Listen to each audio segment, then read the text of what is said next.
center field, still a good shot out to the deepest part of the ballpark. And fans who didn't get a chance to see game number one, Shane and I talked about it multiple times throughout the broadcast. The temperature conditions are a little different today than they've been earlier this week, so balls will die if they go into the gaps sometimes. Not much wind to speak of. Temperatures in the mid-70s. For example, those two fly balls to start off this inning get caught at the track. Maybe Tuesday or Monday, they go to the wall. Not nearly as much breeze as there has been in the early part of this week.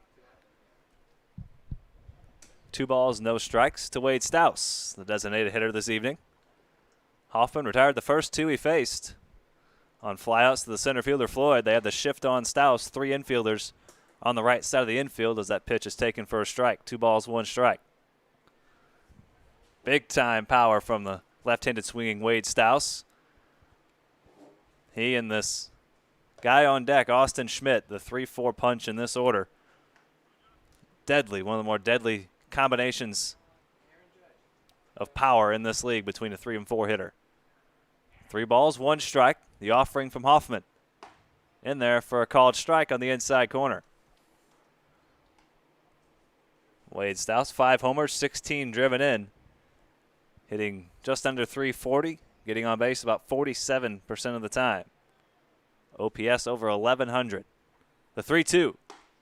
Called third strike. A 1-2-3 first for Josh Hoffman. A couple of flyouts and a strikeout of Wade Stouse. The Cavemen come to bat in the bottom of the first.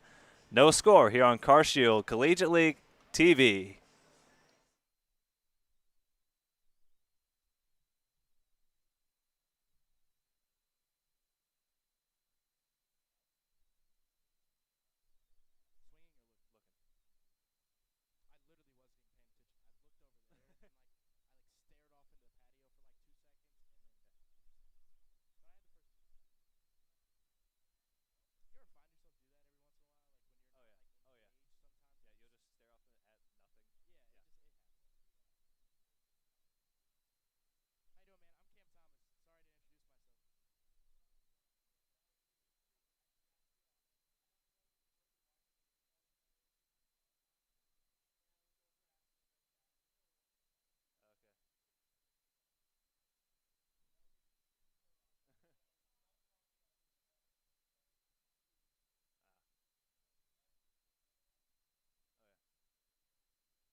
Multi-apples. every time the Cavemen play, we get this guy on here. Multi-apples is his YouTube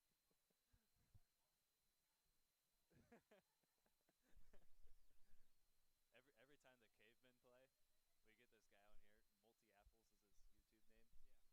Every time he gets on, it says great game. Every time.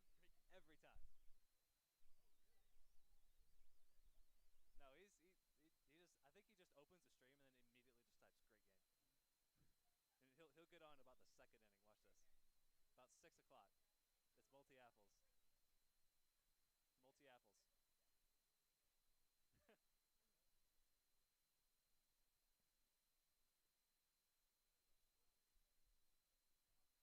Great game.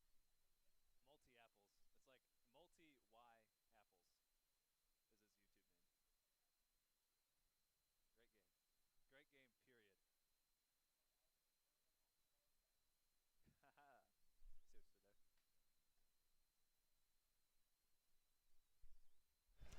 To the bottom of the first we go. No score. 1-2-3 top half for Josh Hoffman, and Zach Karbowski takes the hill for the Falcons. Read you through the lineup he will face. Colin Turnbow leads things off. Then Mark Schallenberger, Luke Mann, Connor Kiffer, Mitch Daniels, Caden Deal, Tyler Headcamp, Nick Rose, and Zach Floyd. The big right-hander, Zach Karbowski, 12 innings so far this summer, 21 strikeouts, just 3 walks, an ERA in the low 2s. And the first pitch is a ball to Colin Turnbow.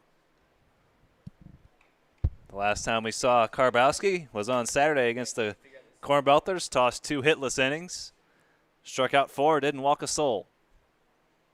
He works from the stretch, and the big right-hander delivers the 1-0. Down low, 2 balls, no strikes to Turnbow. Turnbow, Schauenberger, and Mann here in the bottom of the first. No score. Couple of flyouts to center field and a strikeout for Josh Hoffman. In the top half, now the bottom half, Zach Karwowski will try his luck against this Cavemen lineup.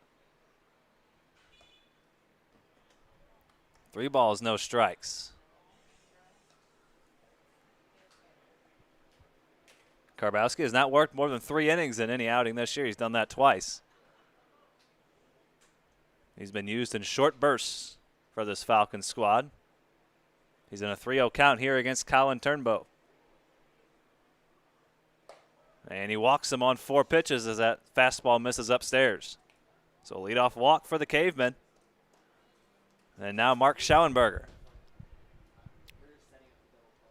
A couple of Evansville aces squaring off somewhat indirectly. Mark Schauenberger and Troy Beal-Smith, center fielder for the Falcons this evening. And boy, are they two important parts of the lineup for the aces in Evansville. Both of them are table setters, and both of them can drive the ball to all parts of the ballpark. Troy Beal-Smith, the leadoff hitter for the Falcons. Schauenberger hitting second in the designated hitter spot. No balls, 1 strike as that fastball was poured in by Karwowski.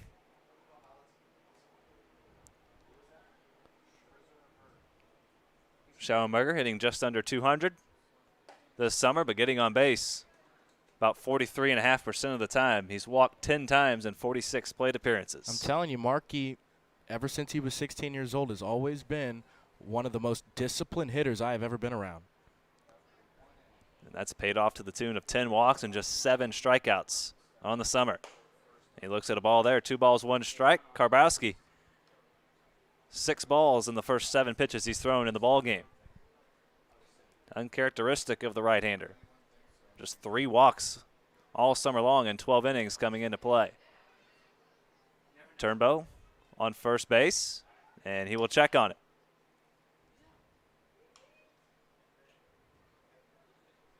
You know, we always talk about the discipline of hitters, right, and how that translates to being at the plate. But one thing I love about Markey is just how he erases at bats. If he doesn't do well the next day, it's just erased, and we start all over again. And you can never tell if he's had an 0-for-4 game, a 4-for-4 game, he has the same demeanor no matter what. And that's one of the things that leads to his successes at the plate, being able to wipe the slate clean day after day and treat each day as a new one. 2 balls, 2 strikes. Now 3-2 as that pitch missed down. Full count, see if Will Bradley wants to start the runner here. Braxton Martinez, the third base coach for the Cavemen. Former River City Rascal. The 3-2 to Schauenberger. Runner not going, and a called third strike. On the outside corner or just off the outside corner. Either way, it's strike 3. And that might be a case where Schauenberger's plate discipline might have come back to bite him. You see that with a lot of times with guys like Matt Carpenter. Their eye is so good that they'll lay off a pitch that's 2 or 3 inches off the plate, and it gets called strike 3. It happens, but I might be a little too biased to even speak on this one. I thought that was off the plate. I trust Markey more than I trust my eyes from the booth. Disciplined guy like Schauenberger. Not going to swing at a lot of balls. Usually if he takes it, more times than not, if it's a borderline pitch, it is a ball, but he's rung up. 'Tis the nature of the game sometimes. No balls, 1 strike to Luke Mann. Dangerous left-handed power hitter from Missouri. His Missouri Tiger teammate Seth Halverson not in the lineup this evening. Wonder if we might see him on the mound later on this evening. 1 ball, 1 strike to Luke Mann. And that pitch is just off the plate. 2 balls, 1 strike. Leadoff walk to Turnbow, a strikeout of Schauenberger on a 3-2 pitch, a borderline call. And now a 2 ball, 1 strike count to Luke Mann. The big right-hander sets. And the 2-1 in the dirt. Went with the off-speed pitch. Blocked nicely behind the plate by Schmidt. Take you around the horn for the Falcons.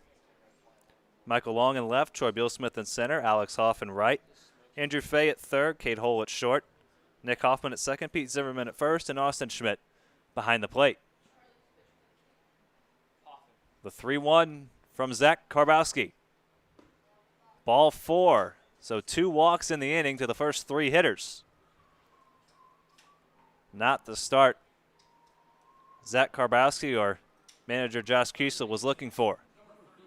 And that was kind of my point with Schallenberger's at bat. Was the pitch outside? Was it borderline? Yes. But Karbowski has been all over the plate in this inning. He's been 85 to 88 on the gun, but location has been just atrocious here in the first couple of batters. So if I'm an umpire, I probably give the benefit of the doubt to the hitter there because the pitcher's been all over the place. There's a borderline call with Mann in that at bat. Very similar pitch to Schallenberger that was called a ball. Check swing and a strike. But I think Schmidt and Karbowski got crossed up there. So Schmidt and Karbowski will straighten things out. I think Kiffer got crossed up as well because that was a ball in the dirt, and he offered at it for no reason. So no balls, 1 strike.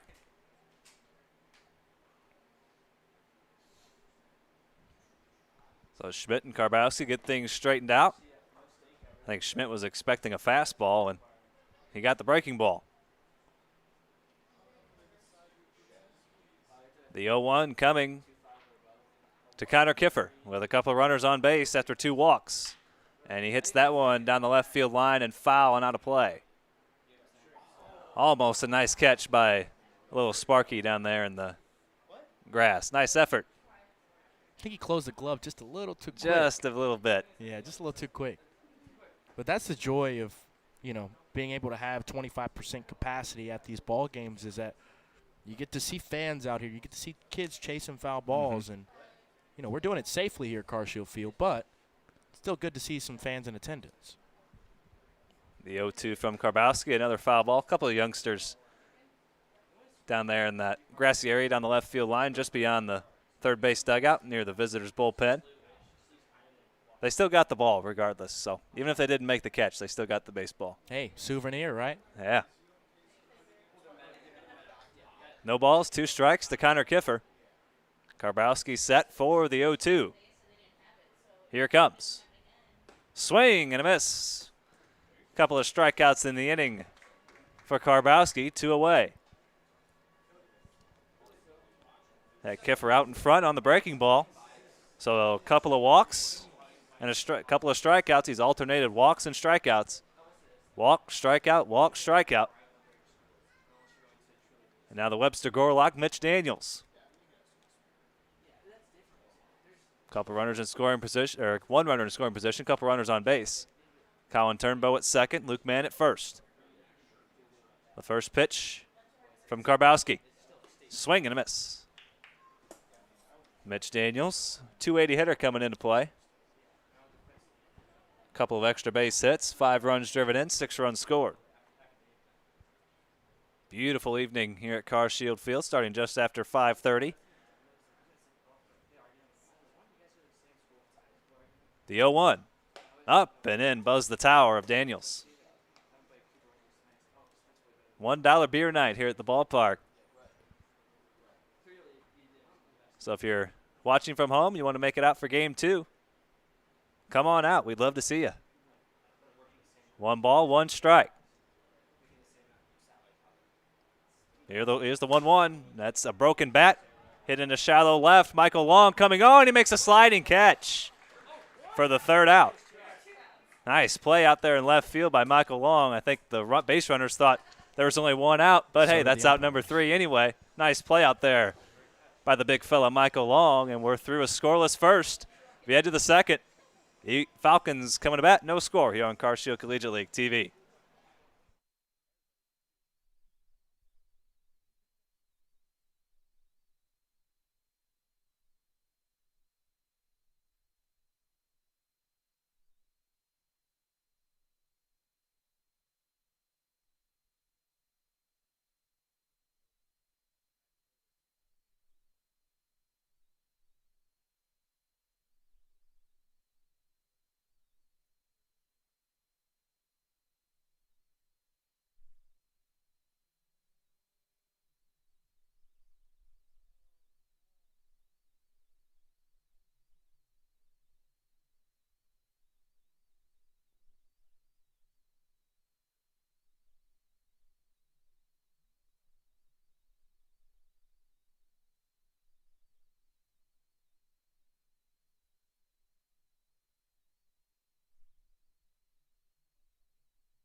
Austin Schmidt, Cade Hull, and Alex Hoff here in the top of the second for the Falcons.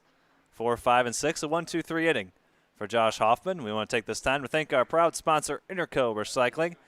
Interco has been recycling non-ferrous industrial metals, batteries, computers, and electronics since 1996.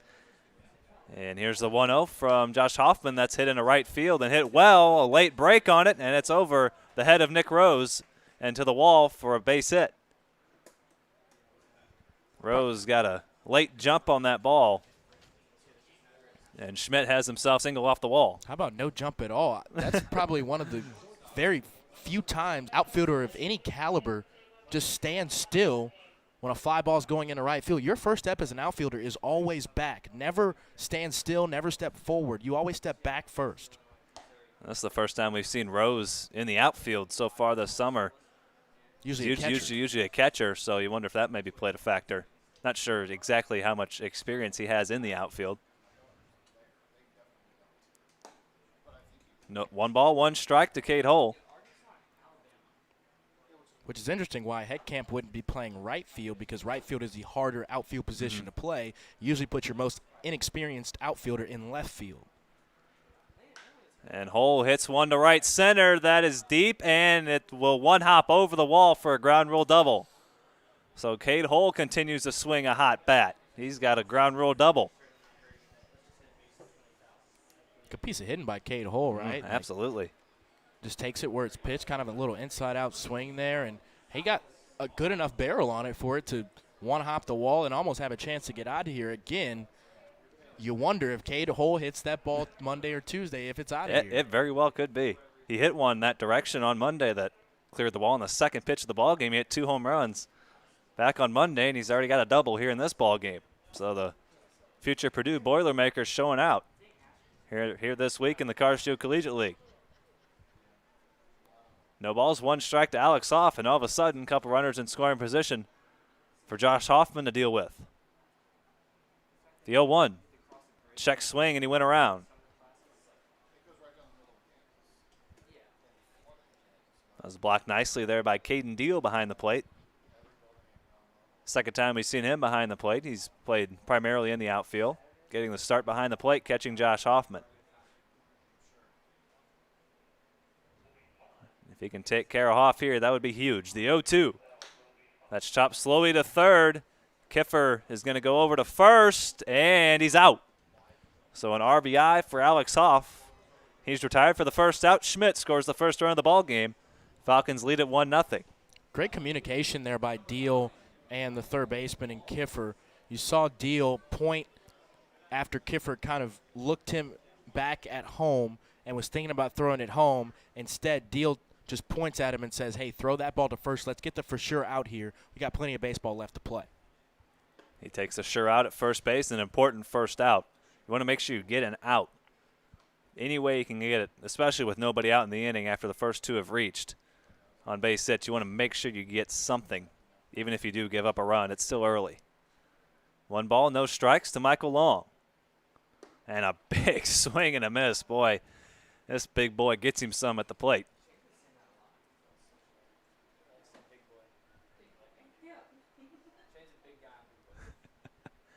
1 ball, 1 strike.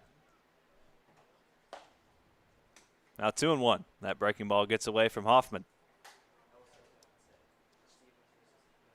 So Cade Hull at third base. He advanced on the ground ball. Austin Schmidt scored. An RBI for Alex Hoff. And that's smacked to left field. And Michael Long will have himself an RBI base hit. 2-0 Falcons. And this offense keeps it rolling. 2-0. Michael Long continues to just put good wood on the baseball. Yesterday we saw him knock the ball around the field a little bit as well. Had a big fly, had an opportunity to drive in some runs as well. So Michael Long swinging a hot piece of lumber, and he continues it with another base hit into left field. Give him 18 runs batted in on the summer. Came in hitting over 300. Now the third baseman, Andrew Fay, and a called strike. Andrew Fay headed to Indiana University Southeast NAIA school. Very strong baseball program. 18-1 before the shutdown this spring. He chops that one to first. Luke Mann, nice play to second to get the lead runner. Good job by Mann coming to get the big hop right, because if he lets that hop bounce again, then you don't have a chance to get either runner. So good job and good awareness by Mann coming, getting the big hop, making the play to second, because he knew that where that ball was hit, kind of in that in-between spot between second and first, he wasn't going to have time to get back to the first base bag, and neither was his pitcher.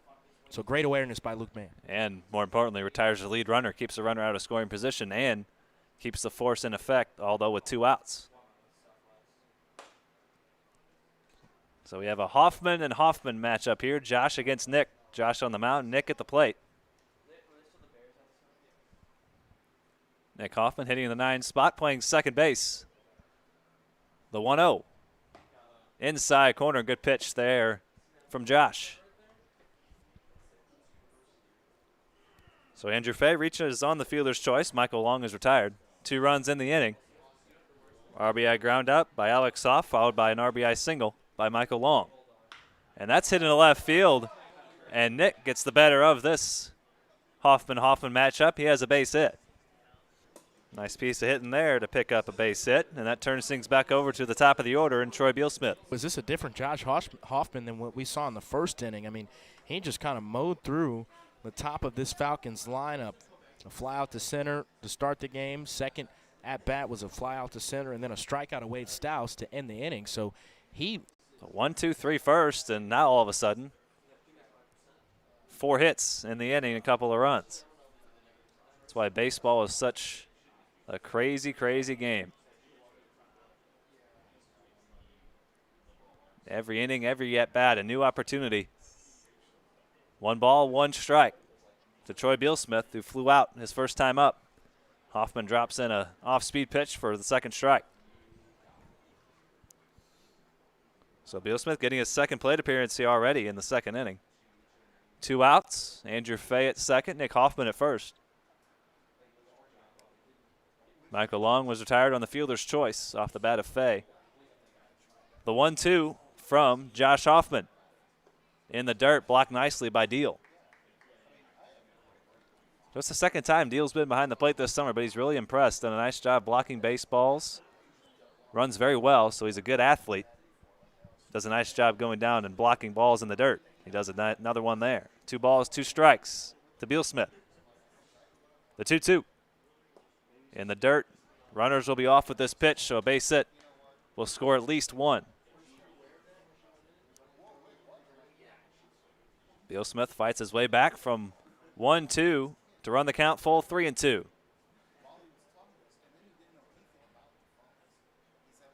Hoffman tells Deal to give him the signs again, and he does. The 3-2, runners off. Swing and a miss. Hoffman retires Bealsmith for the final out, but not before the Falcons get a couple on 4 base hits. RBI ground out off the bat of Alex Hoffman. RBI base hit for Michael Long. And we head to the bottom of the second. 2-0, Falcons on top.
Caden Deal, Tyler Headcamp, Nick Rose, 6, 7, 8 for the Cavemen.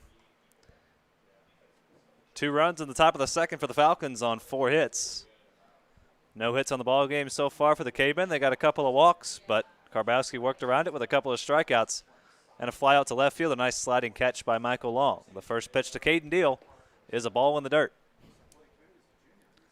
Bit of an uncharacteristic start here for Karbowski.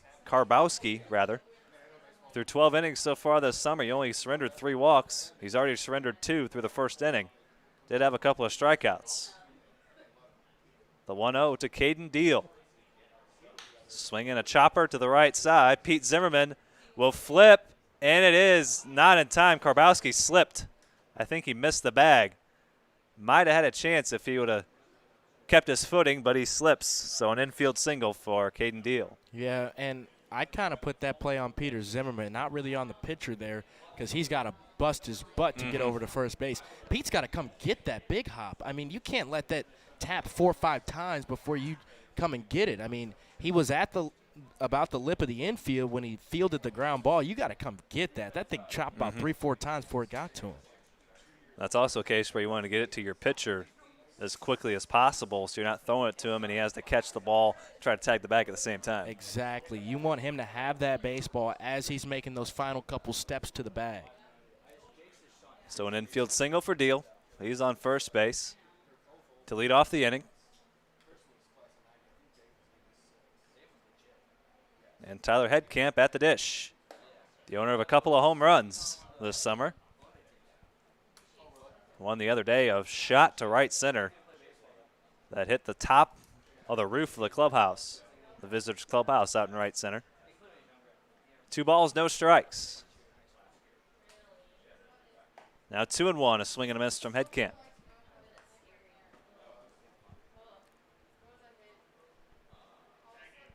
Two balls, 1 strike. Karbowski took a spill over there at first base, covering first on the ground ball, but he appears to be okay. And the 2-1. Now 2-2. Good pitch on the inside corner, up in the zone. So first hit of the ball game for the Cavemen is an infield single for Caden Deal. And he is on first base, short lead over there. Zimmerman holding him on. The 2-2 upstairs. So the count runs full. Nick Rose, the right fielder, awaits on deck.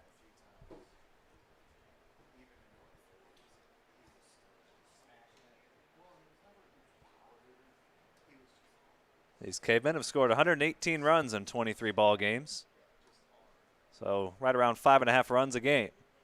And a called third strike. Headcamp knew it. He was locked up on the breaking ball, and Karbowski picks up his 3rd strikeout. He knew it as soon as it hit the catcher's glove. Headcamp was just fooled on a breaking ball. So 3 strikeouts now for Karbowski. He had a couple back in the first inning. So 3 of his first 4 outs have come via the punch-out. Looking for the double play to get him out of this inning. And a swing and a miss. Rose is out in front of that pitch. Just looks sharper this inning, does Karbowski. Fastball's working well. He's doing a good job of working both sides of the plate, not afraid to attack hitters. A lot different pitcher than we saw in the first inning. Absolutely. The 0-1 in the dirt, blocked by Schmidt. 1 ball, 1 strike on Nick Rose. 3 for 24 so far in the summer. 1 run driven in, 3 runs scored. He's walked 3 times and been hit by a pitch. Playing in right field here this evening, hitting 8th for Will Bradley's Cavemen. 1 ball, 1 strike. The set by Karbowski and the delivery. Skied in a shallow left center. Troy Bealsmith shields his eyes from the sun and makes the catch for the 2nd out. So the 3rd putout, or rather, 2nd putout of the inning.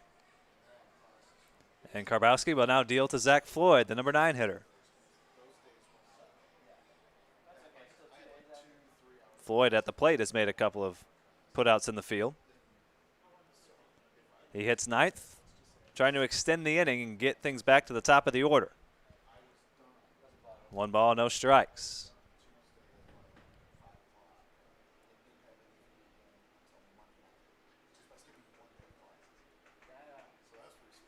Zach Floyd, a 400 hitter at St. Charles Community College this spring in 14 ball games.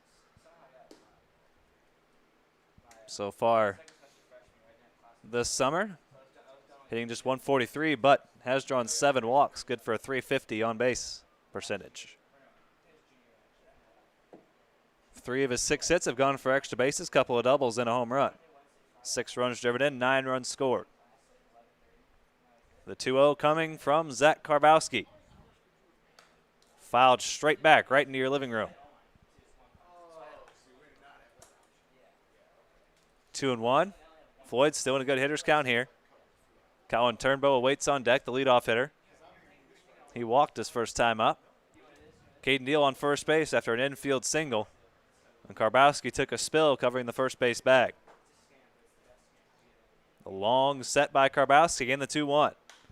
Popped up in the shallow right.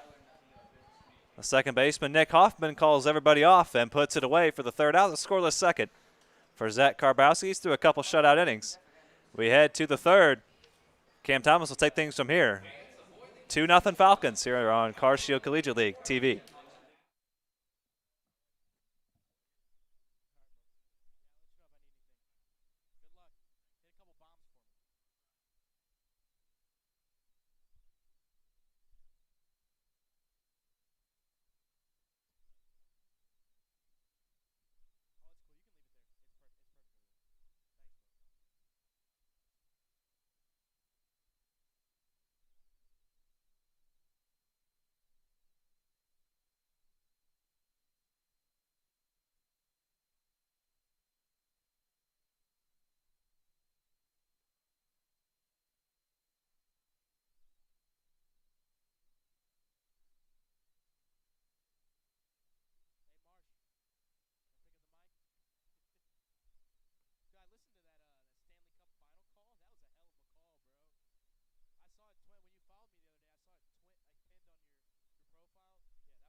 We move to the top of the third inning here at Car Shield Field in O'Fallon, Missouri. It's 2-3-4 due up in the order for the Falcons in this half of the inning. Peter Zimmerman, Wade Stouse, followed by Austin Schmidt. Zimmerman flied out to center field, so he's 0 for 1 today. Josh Hoffman, the lefty, going into his third inning of work. Here's the pitch. Curveball misses outside to start this at-bat. 1 ball and no strikes. It's a 2-0 lead for the Falcons over the Cavemen. Here's the 1-0. Fastball miss, gets in there inside. Strike 1. Count evens up at 1 ball and 1 strike. It was a beautiful 76 degrees at first pitch this evening as the 1-1 is swung on and missed for strike number 2. So 1 ball and 2 strikes on the count to the Falcons first baseman today. Here's the 1-2 from Hoffman. Curveball spit on by Zimmerman for ball 2. So count evens up at 2 balls and 2 strikes. 4 hits for the Falcons, 2 runs for them this afternoon. Here's a 2-2, missed high and away for ball 3. So it runs the count full, 3 balls and 2 strikes. Infield playing big. Outfield, no doubles defense. Here's the 3-2. Swinging a long drive out to left field. This one will stay in the ballpark. Headcamp going over. He'll make the catch in left field for out number 1. So Peter Zimmerman, not just his second flyout of the day, which brings in Wade Stouse, the designated hitter today. Stouse is 0 for 1, struck out looking to end the first. Lefty on lefty matchup. Here's the kick, now the deal from Hoffman. Fastball upstairs, misses, ball 1. Shift on here for the batter in Wade Stouse. Second baseman is into shallow right center field. Here's the pitch. Fastball outside corner, gets in there, strike 1. So 1 ball, 1 strike on the count, 1 out here in the top of the third. 2-0 lead for the Falcons over the Cavemen. Here's a pitch from Hoffman. Curveball outside corner. Home plate umpire John Rabowski said it was a little bit too far outside the black. So it's 2 balls and 1 strike. Here's the pitch. Curveball is lifted up on the infield, right side. Luke Mann tracing into foul territory. He'll camp and make the catch for out number 2.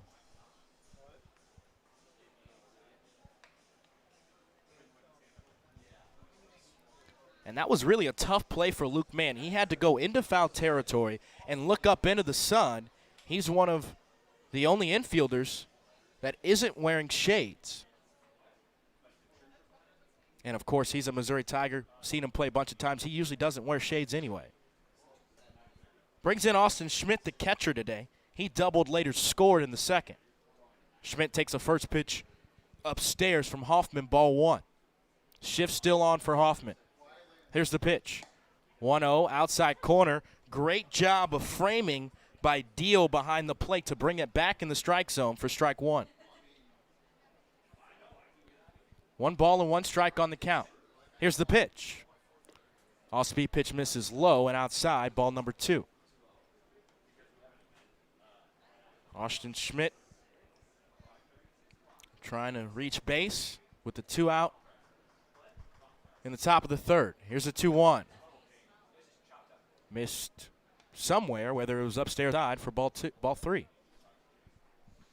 Thought that one was right on the outside corner for a strike, but we'll move to a 3-1 count in 2 outs. Here's the pitch.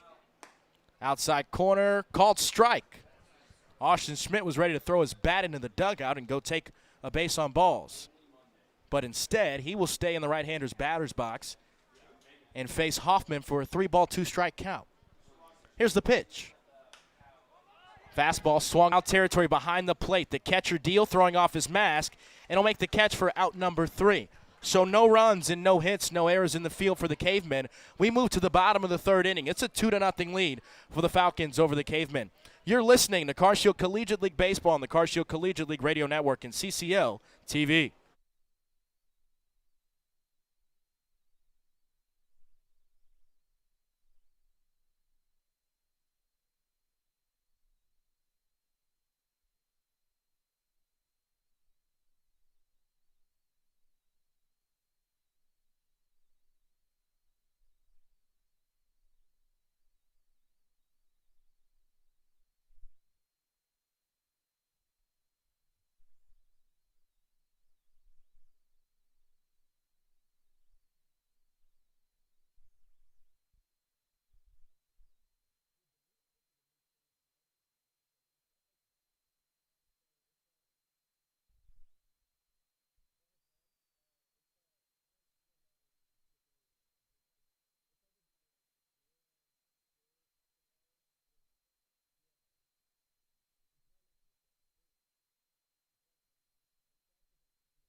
of the third inning here, Carshield Field. Top of the order due up for the Cavemen. Colin Turnbow, the right-hander, will face Zach Kraboski. First pitch is upstairs for a ball. 1 ball and no strikes on the walked in the first, but was left on the base pass.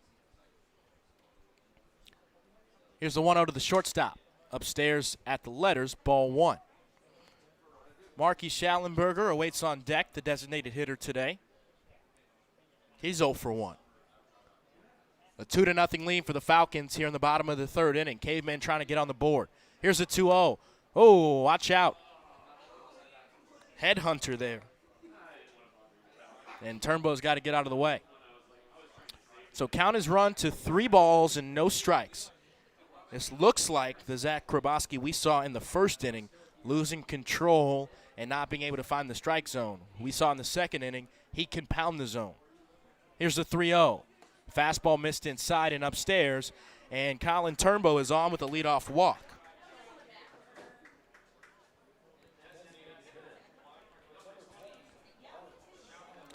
And that brings in the ever so dangerous left-handed hitter, Mark Schallenberger. Schallenberger is 0 for 1 today. Struck out looking on a borderline pitch back in the first. He digs in from the left side with a runner on first and no outs. Here's the first offering to him. Big swing and a hack from Mark Schallenberger for strike 1. Schallenberger, purple ace of the University of Evansville, taking his talents to the Carshield Collegiate League this summer. Here's the 0-1. Missed in the dirt. Great block to keep it in front by Schmidt. And that keeps the runner at first base at bay in Turnbow.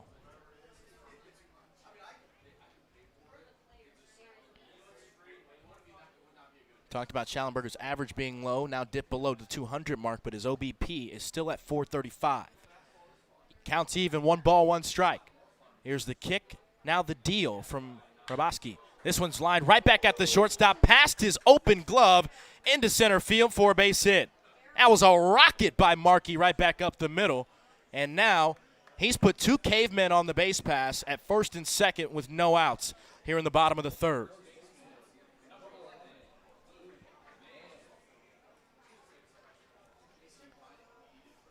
And here comes the power, Luke Mann.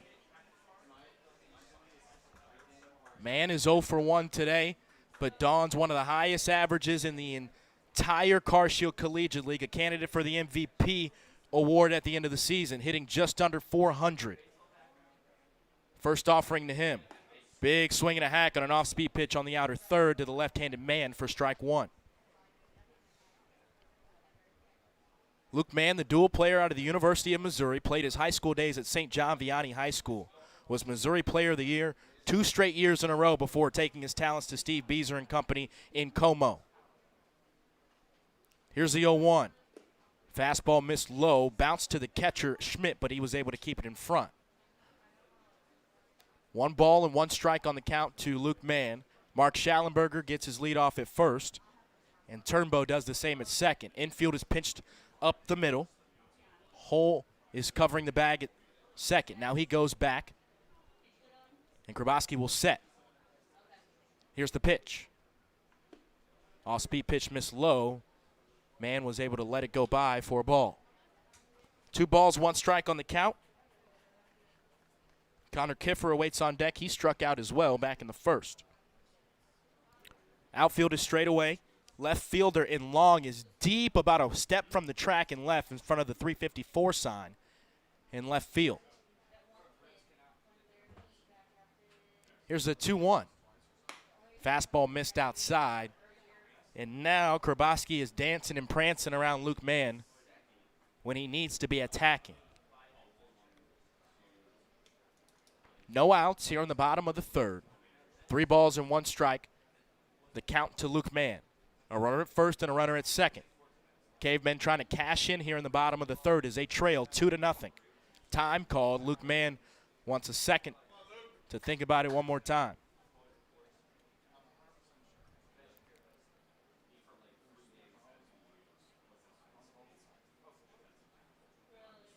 Krabowski sets. Man awaits the pitch as he wiggles his bat. Here it is. Swing and a miss on a curveball outside corner. Man was sitting fastball, tried to adjust, and now the count is run full. 3 balls and 2 strikes.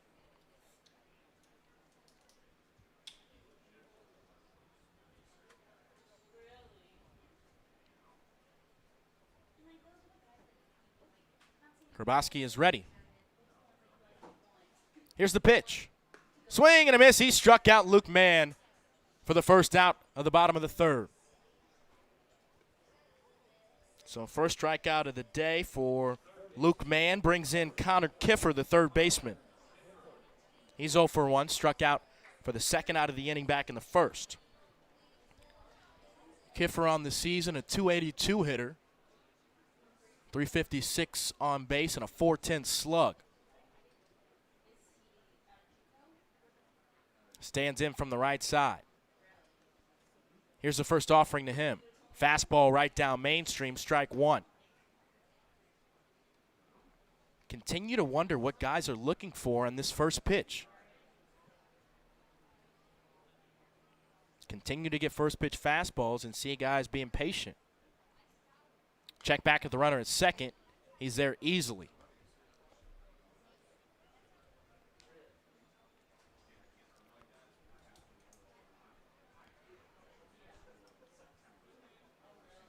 Mitch Daniels awaits on deck. 1 out, an 0-1 count on the way to Mitch Daniels. Outside corner, to Daniels' dismay, was called a strike. So now he's fallen behind in the count. No balls and 2 strikes.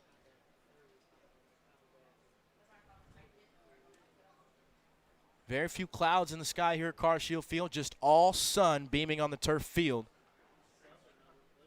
As Daniels awaits the 0-2. Here it is. In the dirt away. Great waste pitch there from Zach Korbowski. Kept it low and away. Webster Gorlock digs in, who's 0 for 1 today. Flew out to left. Here's the pitch. Swing, and he did offer. Check swing for Mitch Daniels on an outside pitch.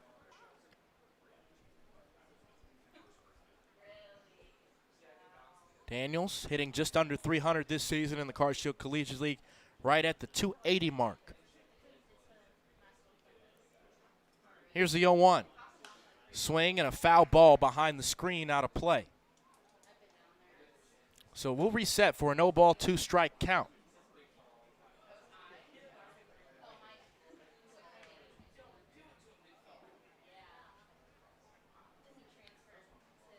Runners on first and second.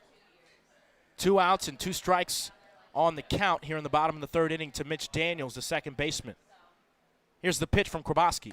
Swing and a miss on a curveball upstairs, and Korbowski gets out of trouble here in the bottom of the third inning. So no runs on a base hit. A couple of Falcons, or Cavemen rather, left aboard. We move to the top of the fourth inning. It's a 2-0 lead for the Falcons over the Cavemen. This is Carr Shield Collegiate League Baseball on the Carr Shield Collegiate League Radio Network and CCL TV.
Welcome back to CarShield Field here in O'Fallon, Missouri. We move to the bottom of the third inning, or top of the fourth inning, rather. It is Caden Hull, Alex Hoff, and Michael Long due up this inning for the Falcons. First offering to Caden Hull in the dirt for a ball. Want to remind you, folks, that this fourth inning is brought to you by Interco Recycling. Interco has been a recycling metals, computers, electronics, batteries, and alternative energy components since 1996. Here's the 1-0 to Hull, driven into right field. Going back at the track near the wall, but it gets out of play and foul. Boy, did it have the distance, but it went out of play and foul. Interco is the company low for a ball. So if you need any recycling services, give Interco a call at 618-798-9500. Here's the 2-1 inside, gets in there for strike two. So 2 balls and 2 strikes to the right-handed hitter, Cade Hull. Shortstop doubled, later scored in the second. Here's the kick in the deal from Hoffman. Curveball upstairs at the eyes, misses for a ball.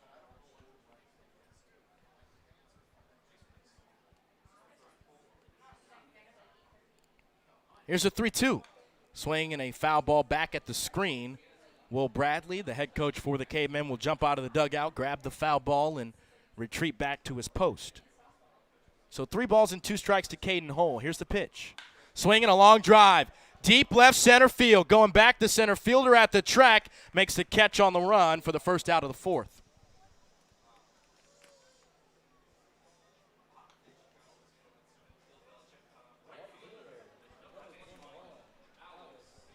Brings in Alex Hoff, the right fielder today for the Falcons. Grounded out to third, back in the second.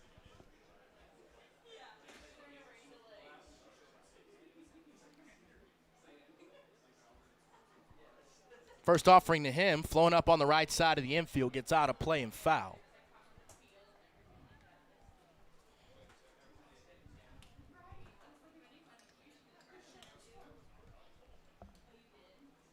Hoff, a .220 hitter this season in the CarShield Collegiate League.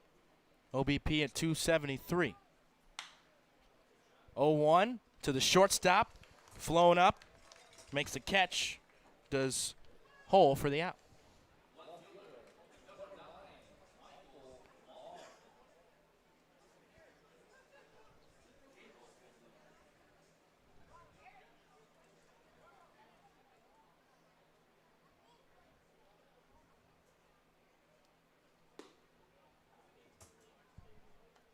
Brings in Michael Long, the left fielder. He singled, notched in an RBI back in the second, but was recorded out at second on a double play. Count runs even, a 1 ball and 1 strike after the pitch misses outside to the right-handed Long. Here's the 1-1. Upstairs, misses at the letters, ball 2.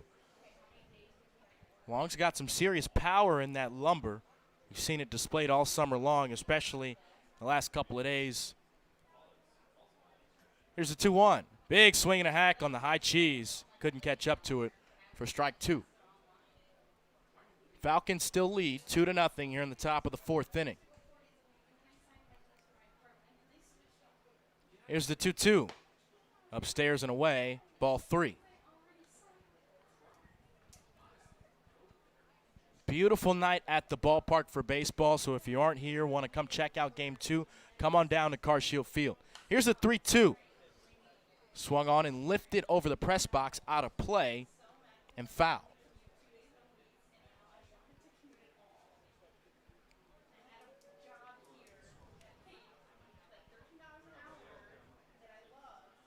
Here's a 3-2. Swing and a line drive into left field. Coming on, Headcamp. He'll let it drop in front for a base hit. So Headcamp and all the other outfielders battling the sun as the sun is shining onto the field. So that's a base hit for Michael Long. Makes him 2 for 2 on the day with 2 singles. Brings in the third baseman, Andrew Fay. He reached on a fielder's choice in the second and was left on the bases at the end of the inning. Michael Long gets his lead at first. Here's the first offering to Fay. Swung on and missed for strike 1.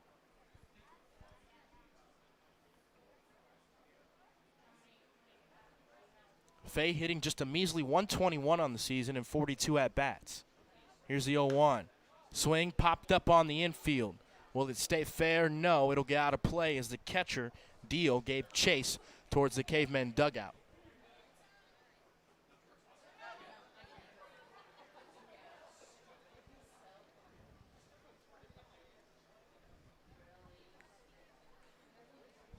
So we'll reset after the foul ball. No balls and 2 strikes to the left-handed Andrew Fay against the left-handed pitcher Josh Hoffman.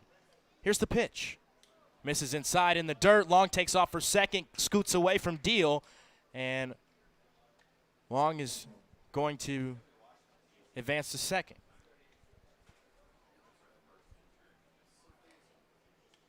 It'll be a pass ball in the books. So now a runner in scoring position for Andrew Fay with 2 outs in the top of the 4th. Here comes the 1-2 from Hoffman. Swing, another foul, out of play towards our radio booth.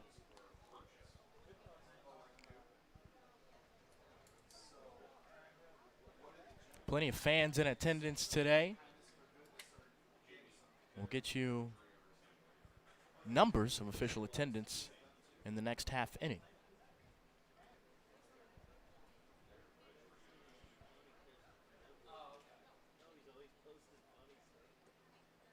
Hoffman's ready on the hill. Here's the pitch. 1-2 swung on and missed. Strike 3, and the inning is over. So no runs on 1 base hit, no errors in the field for the Cavemen. We move to the bottom of the 4th inning. Falcons still on top, 2-0. You're listening to CarShield Collegiate League Baseball on the CarShield Collegiate League Radio Network and CCL TV.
Move to the bottom of the 4th inning here at CarShield Field. It's Caden Deal, Tyler Headcamp, and Nick Rose due up in this inning, 6, 7, 8 in the Caveman order. They'll face off against the righty, Zach Korboski, who is working into his 4th inning of work. His team leads the Falcons 2-0 over the Cavemen. Works from the stretch. Here's the first pitch outside, misses for a ball.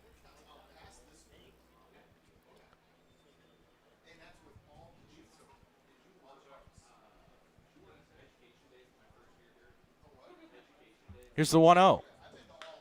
Fastball driven down the right side, but out of play, foul. Hits off the first base coach, and the umpire down the first base line is going to have to go retrieve that baseball. Official attendance tonight, 300 fans in attendance. Capacity here at CarShield Fields just over 6,000, so with 25% capacity, can only have an abundance of 3,200 fans or less.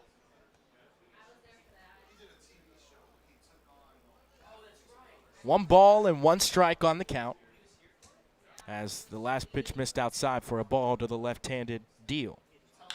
Here's the pitch, grounded to the first baseman, Zimmerman. He'll field it on a hop, take it himself, tag the bag for out number 1. So the first out of the 4th is recorded. That'll bring in Tyler Heckkamp, the St. Charles Community College Cougar. Heckkamp is 0 for 1 today, struck out looking for the first out of the 2nd. First pitch to him, curveball, right down mainstream, strike 1. Nick Rose awaits on deck, followed by Zach Floyd in the 9 spot if they can extend it there. It's a 2-0 lead for the Falcons over the Cavemen. Here's the pitch. Swing and a miss on a fastball low for strike 2. So no balls and 2 strikes on the count to the Cavemen left fielder. Center fielder will take a couple steps to his right. Here's the pitch. Curveball inside corner, got him looking. Second time today, Tyler Heckkamp is sat down on strikes looking, and he'll take his lonely trot on back to the dugout.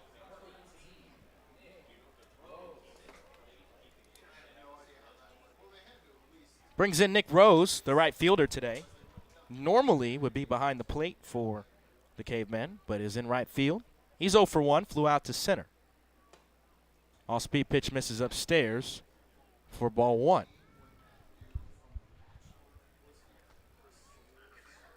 Seen a lot of offense the last few days in the Car Shield Collegiate League, but first couple of innings here have been pretty quiet. Just 4 hits for the Falcons and only 2 for the Cavemen. 1-0 pitch is bounced in the dirt for ball 2. 2 balls and no strikes. Cavemen have notched 2 hits, but no runs on the board. No errors for either teams here in the bottom of the 4th. Here's the 2-0, ground towards the shortstop on a hop. He fields it on to first. What a play by Cade Hull in the deep 6 hole. Man, was that a gold glove play to end the bottom of the 4th.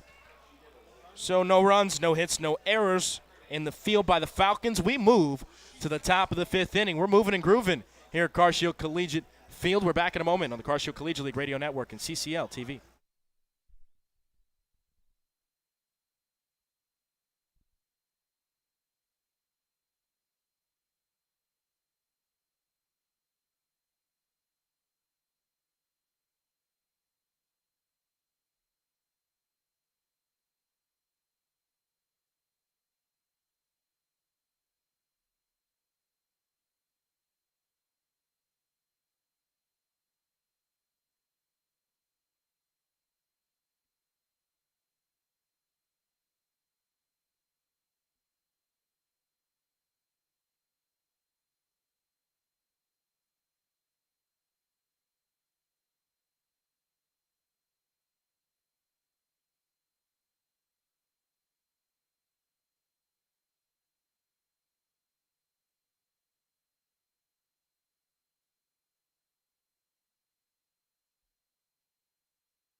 We move to the bottom of the 5th inning. It's Nick Hoffman due up first in this inning.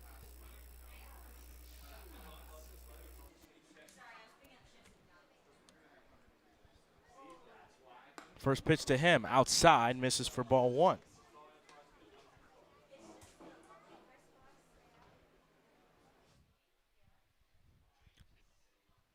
Here's the pitch, lined into right field, base hit.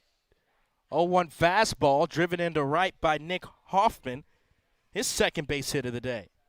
Nick Hoffman doing a great job of seeing the pitch where it is, driving it the other way. And that's why that 9 spot can be so important for teams, because then you get the opportunity to roll it back up to the top of the lineup. And especially with the Falcons, Troy Balesmith is one of the best leadoff hitters in the entire Midwest. So he's going to be a guy that can set this table for a guy like Peter Zimmerman, who awaits on deck. Balesmith today already 0 for 2. Struck out and flew out to center. First offering to him misses upstairs and away, ball 1. So a runner at first base in the top of the 5th inning. Falcons trying to add to what already is a 2-0 lead. 5 hits today for the Falcons. Here's the 1-0. Caught him.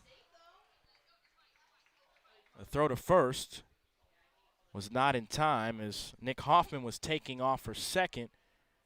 The lefty Hoffman on the mound was trying to pick off Nick at first, but Nick Hoffman was smarter than Josh Hoffman on the mound and took the bag at second.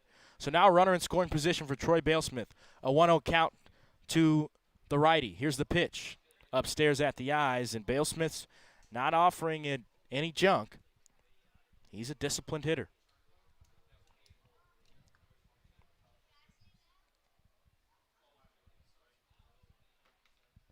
Two balls and no strikes to count. Here's the pitch to Balesmith. Swing and a foul. Just got a piece of it. Traces back towards the brick wall behind home plate. And now the first strike of the at-bat recorded. 2 balls and 1 strike.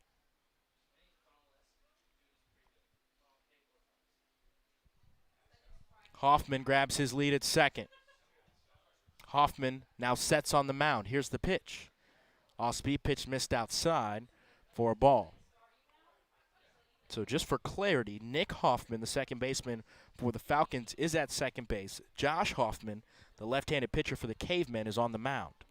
Troy Balesmith takes time to readjust himself before the 3-1 pitch from Josh Hoffman. Peter Zimmerman awaits on deck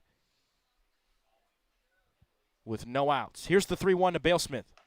Inside pitch turned away by Balesmith, and he'll be on with a walk. So Nick Hoffman led off the inning with the base hit into right field. Troy Balesmith gets on with a full count walk, and now the big guns in this Falcons order are coming up to the dish. So Will Bradley will hop out of the dugout, have a conversation with his squad. We'll step aside here on the Car Show Collegiate League Network. Be back in a moment with the rest of the 5th.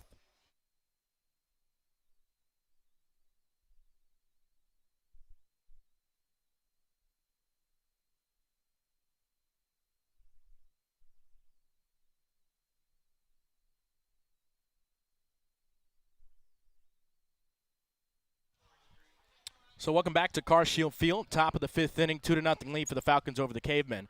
Runners at first and second, and their 3-hole hitter, Peter Zimmerman, due up to the plate. Here's the first offering to him. Misses low for a ball. Zimmerman 0 for 2 today. Flew out to center in the first, flew out to left in the third. Will Bradley just finished the conversation on the mound with Josh Hoffman, the Cavemen pitcher, as he has worked 2 runners on. Here's the pitch. Fouled back towards the screen for strike 1. So 2 runners on and no outs here in the top of the 5th inning. Cavemen looking to add to their 2-0 lead, while Josh Hoffman on the mound is just trying to get out of trouble and give his team a shot to put their first number on the board in the bottom half of the inning. Here's the offering. Missed outside for ball 2. So 2 balls and 1 strike now, the count to Peter Zimmerman. Zimmerman just selected by the Houston Astros to sign a contract. But, of course, minor league baseball not happening, so he's here in the CarShield League. Here's the 2-1. Inside, low, but strike 2.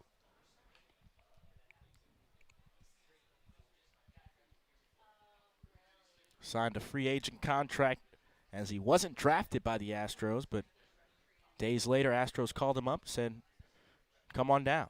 Here's the pitch. Ground to the shortstop. Could be 2. On to second for 1. On to first. Off the bag was Luke Mann. And Peter Zimmerman's going to be on with the fielder's choice, but Bale Smith is tagged out at second for the first out of the inning.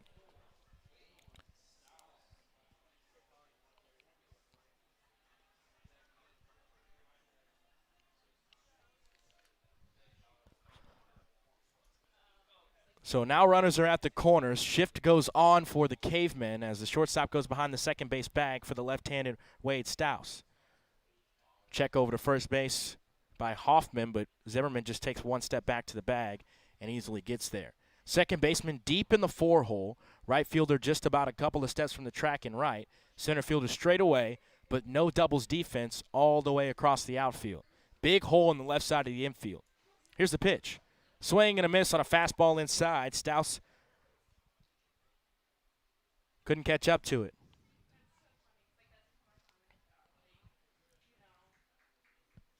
So it's 0-1 on the count. Runners at the corners with one out here in the top of the fifth. Left-handed Wade Stouse takes a fastball outside for ball 2. 2 balls and 1 strike on the count to the Falcons catcher, or designated hitter today. Stouse would normally be a catcher, but he's in the DH role. Here's the 1-1. Fastball driven into right field. Coming on the right fielder to drop in front of him for a base hit. Hoffman was waiting up at third, but he will score. And now the Falcons lead 3-0 on the RBI base knock by Wade Stouse.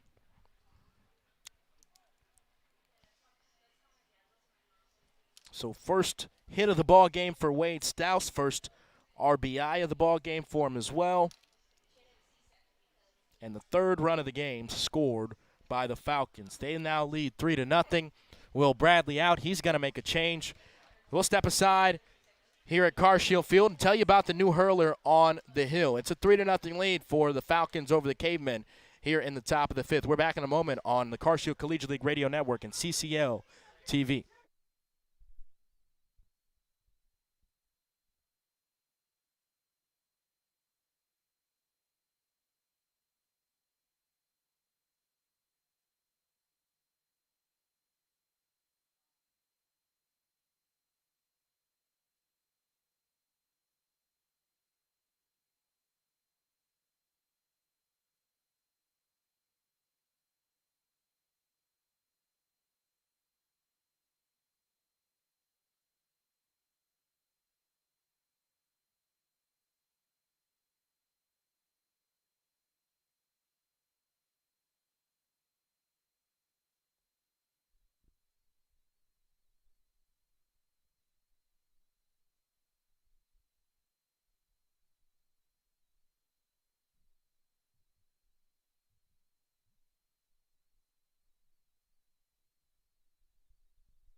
Welcome back to Carshield Field here in O'Fallon, Missouri. Brandon Gutzer, the new pitcher on the hill. First pitch inside. Runners take off for second and third, and they are going to be there safely.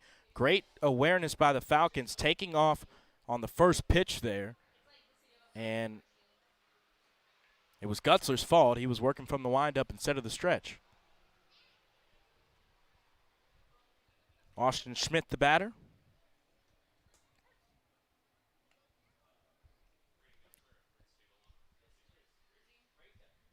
In there for a strike. So 1 ball and 1 strike on the count now to the right-handed Austin Schmidt, the catcher. Doubled and scored in the second, popped up in the third. Here's the pitch. Upstairs at the eyes for a ball. Gutzler seeing his 5th appearance on the year.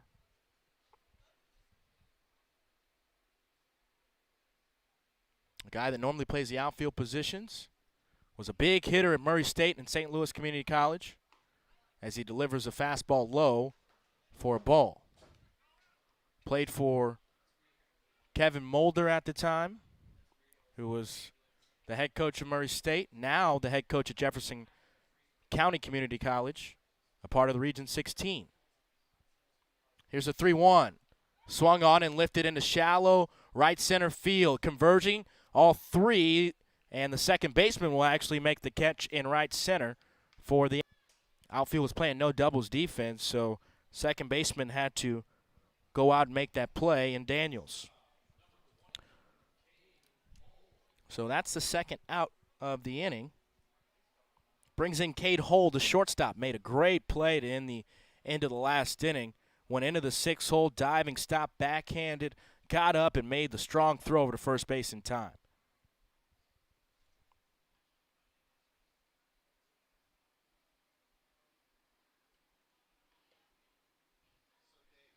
First offering to Hull, upstairs and inside, ball 1.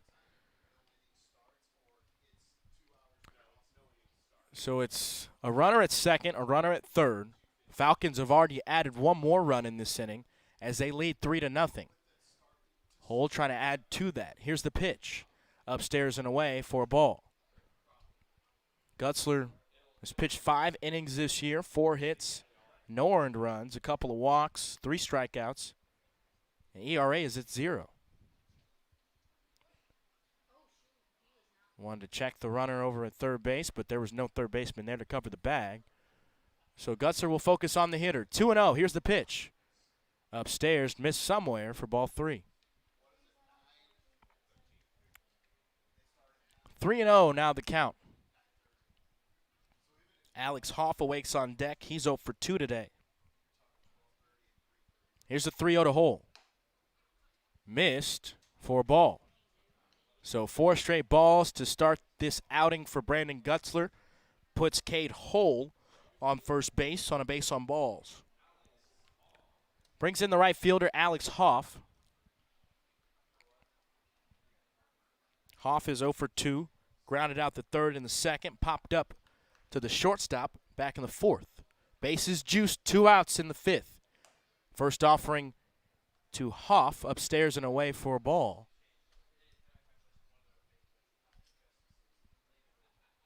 Home plate umpire John Rabowski. Not all that favorable to Brandon Gutzler right now. Here's the 1-0. Fastball is lifted to the shortstop. Caught on the line drive by Turnbow. So that will end the threat here in the top of the 5th inning. 1 run on 1 base hit, a couple of walks in this inning. No errors in the field by the Cavemen. We move to the bottom of the 5th inning. Falcons add one more in this half. They lead 3-0. We're back in a moment on the Card Shield Collegiate League Radio Network and CCL TV.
Sam Grace in for Zach Kraboski, whose day is done.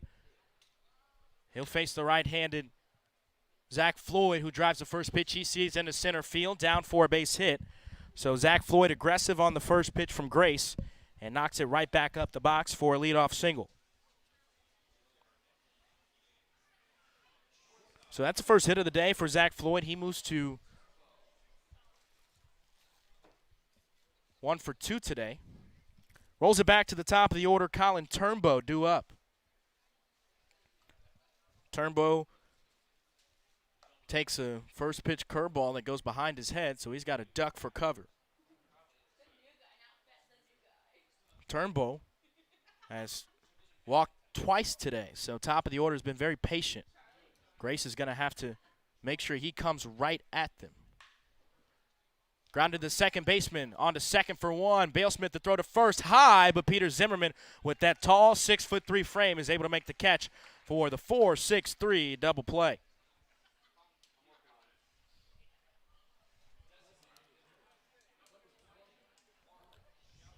So now Markey will have to try to get it started with 2 outs. Markey's 1 for 2 today, single back in the third, and struck out in the first.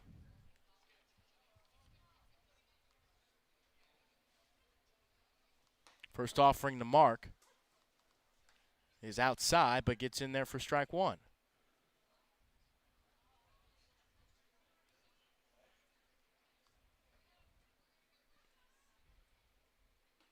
Curveball outside corner, called strike. So now Markey has fallen behind in the count. No balls and 2 strikes. 2 outs on the board, a 3-0 lead for the Falcons over the Cavemen. Grace trying to get out of the 5th. Here's the pitch. Missed low and inside, and Markey spat on it for a ball.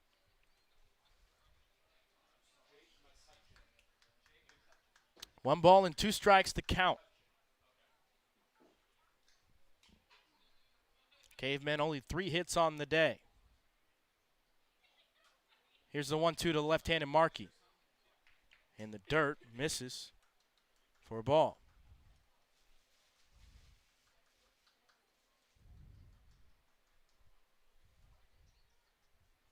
Two balls and 2 strikes. Here's the pitch. Outside, great discipline from Mark to leave that one outside for ball 3. Full count now. 3 balls and 2 strikes to Mark Schallenberger. Here's the pitch from Grace. Low, and Mark is on with his first walk today.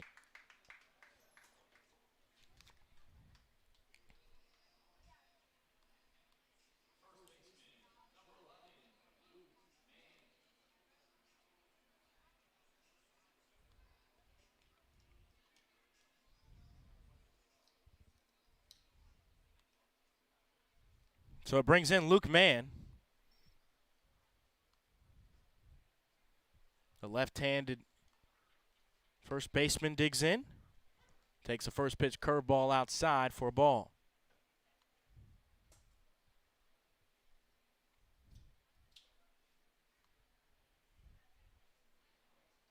Markey gets his lead at first. Here's the pitch to Mann. Outside, got away from the catcher, but Mark stays at first.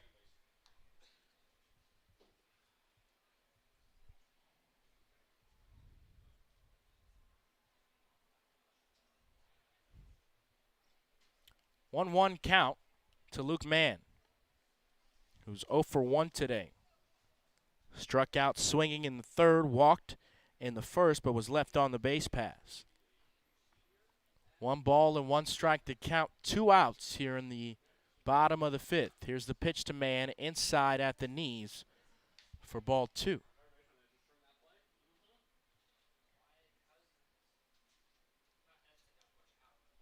Two balls and 1 strike to count.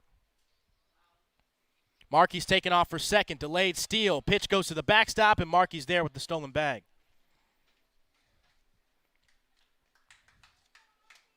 Good awareness by Mark, getting into scoring position. That's how you do it with 2. You're patient with the at-bat. And then when you catch the pitcher and the catcher sleeping, you just go ahead and swipe the bag. So a runner on second now, an RBI chance for Luke Mann. 3 balls and 1 strike. Here's the pitch. Curveball outside, and Luke is just as patient as Markey. He takes a base on balls over to first.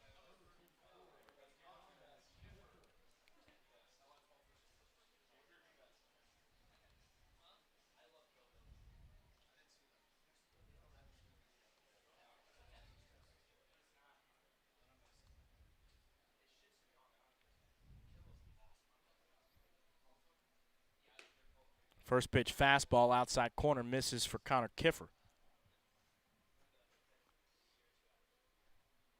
Kiffer 0 for 2 today. 2 strikeouts, 1 looking, 1 swinging. Runner on first and second. Here's the pitch. Curveball inside, missed low.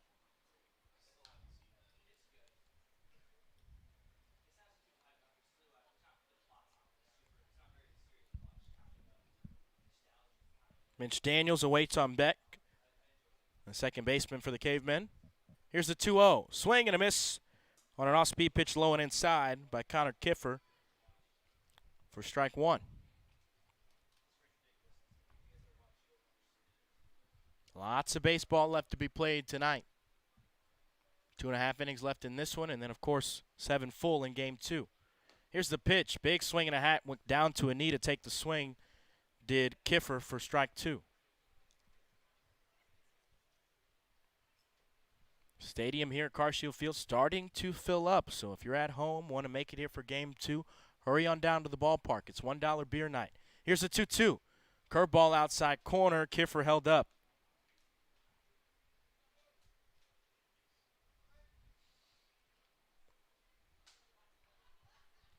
Three balls, 2 strikes to count. A runner on first, a runner on second, 2 outs in the bottom of the 5th. Curveball missed low, and great discipline by Connor Kiffer to work that at bat to a walk.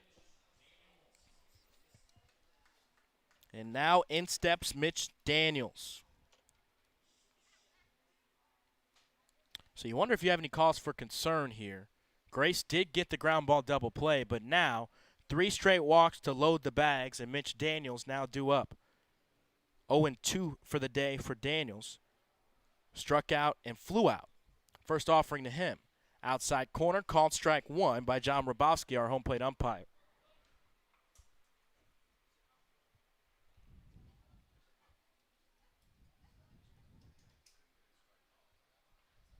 Temperatures nearing the 70-degree mark here, so still beautiful night for baseball. Here's the 0-1. Great block behind the plate by Schmidt, and that keeps the runners at bay. Ball goes backstop here. Cavemen get on the board with their first run of the day. Catcher Cade Deal awaits on deck. 2 outs. 1-1 count to Mitch Daniels. Here's the pitch. Curveball. Just absolutely delivered right down the middle for a strike.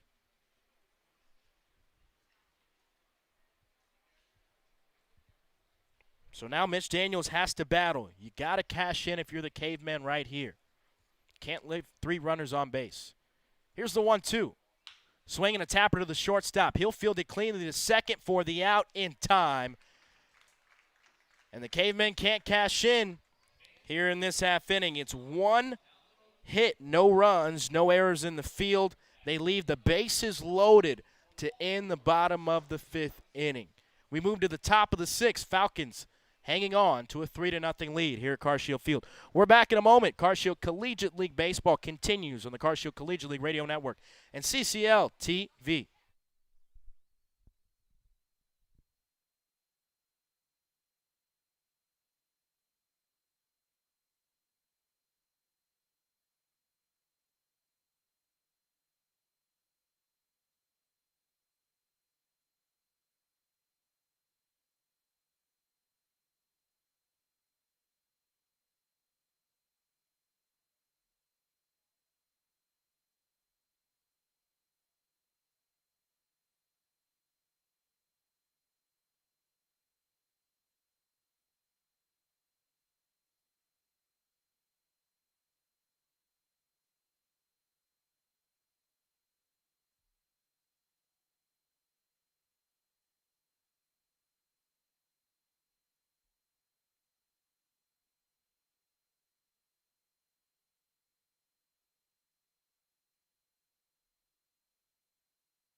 Top of the sixth inning is brought to you by Interco Recycling. Interco has been recycling metals, computers, electronics, batteries, energy components since 1996.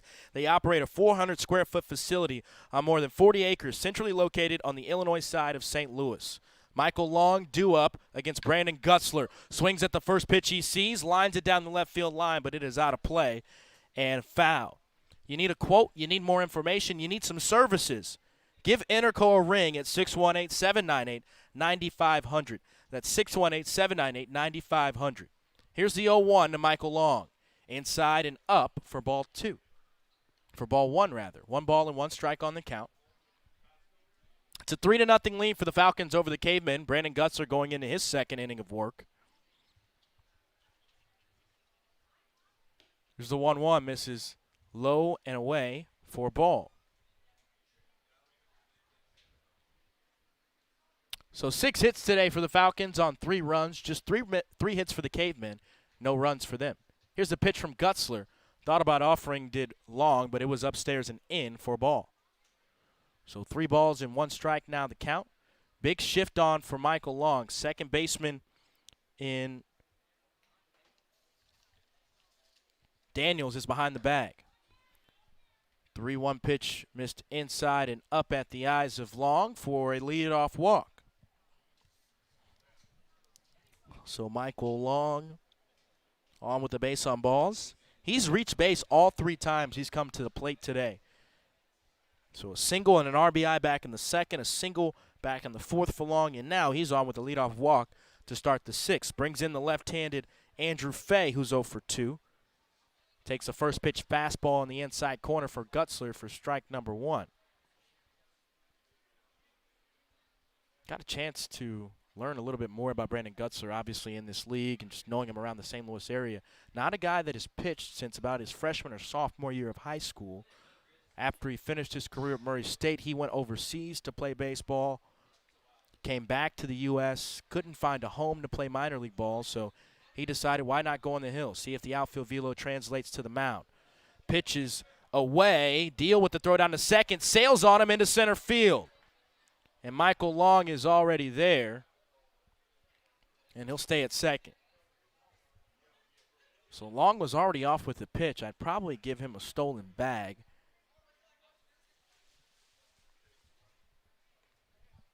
But it may go in the books as a pass ball. We'll see. Andrew Fay, the third baseman, with a 1-1 count now against the righty Brandon Gutzler. Here's the pitch. Swing and a tapper left side. Fielded cleanly by Kiffer at third. Looks back the runner at second, and he throws to first for the out. And Andrew Fay broke his bat on that one, so he didn't even make the trot down to first base. It was a nice, easy play for Kiffer at third. He could have taken all the time in the world to make that throw.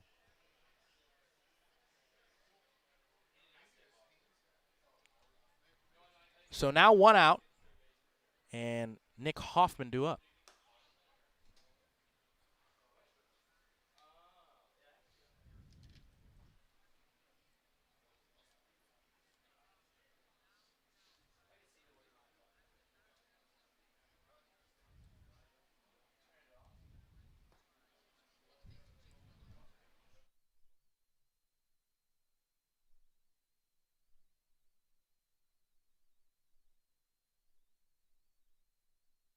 Jake McCutcheon pinch hitting for Nick Hoffman here. 2-0 now the count to McCutcheon. Swing and a line drive down the left field line, foul out of play. Interesting that Nick Hoffman got taken out of this ball game because Hoffman was having a pretty good day at the dish. He notched 2 singles and scored back in the 5th. Top 6, 2-1 count. Missed low and inside to McCutcheon. McCutcheon swinging it from the left side here. Back-to-back lefties against Brandon Gutzler. Michael Long at second base after he reached with a leadoff single. Fastball, big swing and a hack from McCutcheon for strike 2. So 3 balls and 2 strikes on the count here. Troy Balesmith, the center fielder, awaits on deck. 1 out in the top of the 6th. Full count. Here's the pitch. Outside and up for ball number 4. And Will Bradley will be out of the mound, or out of the dugout rather, to go to the mound to talk to Brandon Gutzler. There was some action moving in the Cavemen bullpen, and Brandon's walking off the mound like he's going to give the ball to Bradley. Bradley's like, no, come back on the hill, man. Let's just talk and try to get you all figured out. And that's exactly what Bradley does. Just wants to give Gutzler a little breather on the mound. Got to think it's a 3-0 ball game. Just one threat on the base paths and Michael Long over at second. But if Gutzler can't see a productive at-bat on the mound here against Balesmith, I'd be surprised if they let him face Peter Zimmerman. Balesmith is 0 for 2 today with a walk. First pitch fastball in there, strike 1. Balesmith normally plays the shortstop position at the collegiate level, but he's such an athlete that he can move all around the field, so they've got him in center today. Here's the 0-1. Big swing and a miss on an off-speed pitch low for strike 1. 3-0 lead for the Falcons over the Cavemen here in the top of the 6th inning. 0-2 the count now with 1 out. Runners on first and second. Brandon Gutzler facing Troy Balesmith. Here's the pitch. Swing and a miss. Strike 3 call. Balesmith sits down on strikes for the second time today. This time swinging.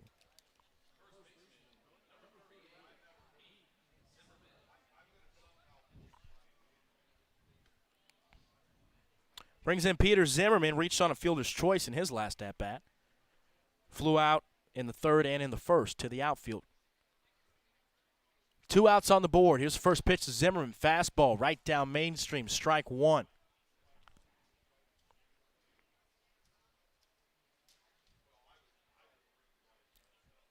Zimmerman's average in the 300s as he takes a fastball low for ball. Has seen minimal work here in the Car-Shield Collegiate League. Of course, was inserted right into the lineup as soon as he joined the league just a couple of weeks ago. But his first priority was waiting out to see if the Houston Astros were going to have a minor league season.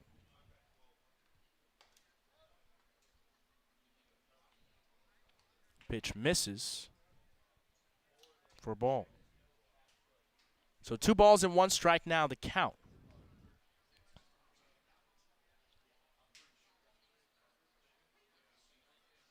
Here comes the 2-1.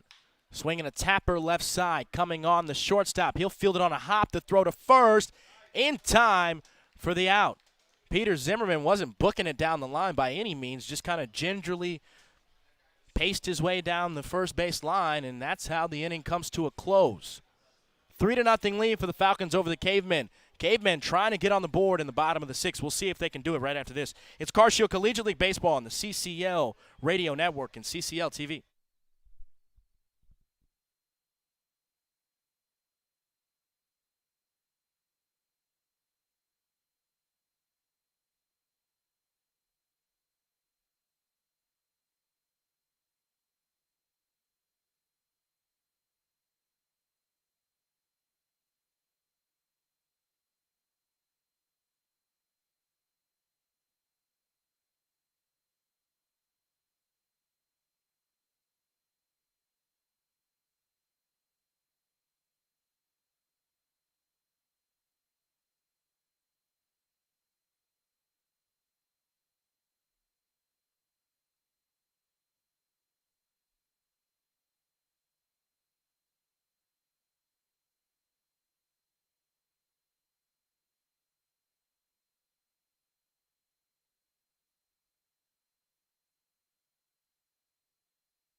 Bottom of the sixth inning here at Carshield Field. It's a 3-0 lead for the Falcons over the Cavemen. It is Deal, followed by Headcamp, followed by Nick Rose here in this inning. 6, 7, 8 in the order for the Cavemen. They haven't been on the board today. They're looking to.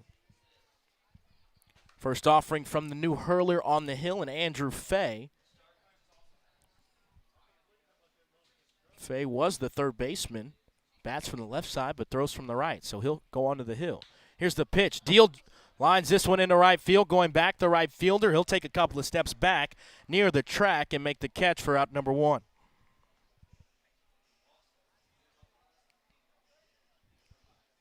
So a fly out 9 in the books. We'll bring in Tyler Heckkamp.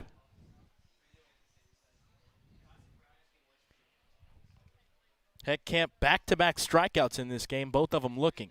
First offering upstairs at the eyes for a ball.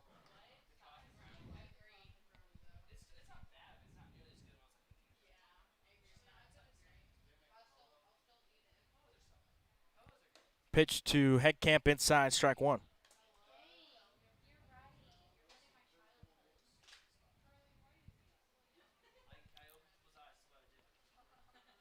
Here's the 1-1.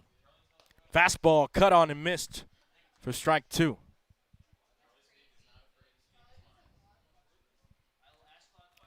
Taking a couple of steps to his right is the center fielder, Bale Smith. Here's the pitch. Swing and a miss. Third strikeout of the day for Tyler Heckkamp.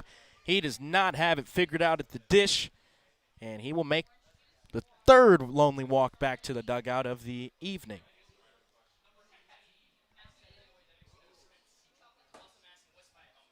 At least he offered at that one.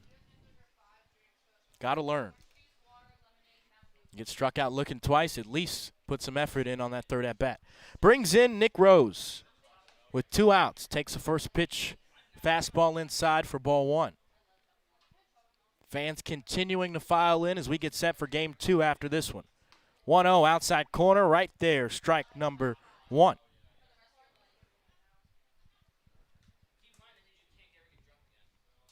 One pitch. Swing right back towards what would be the box here at Carshield Field.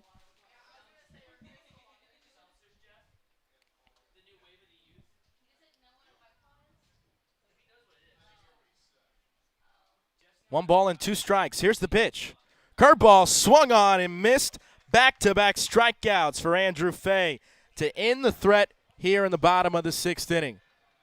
One more left to go here at Carshield Field. We move to the top of the 7th inning. Still hanging on to a 3-0 lead are the Falcons over the Cavemen. We're back in a moment. It's Carshield Collegiate League Baseball on the CCL Radio Network and CCL TV.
Brandon Olm due up in this top of the 7th inning to face Chase Stevens, the hard-throwing righty, against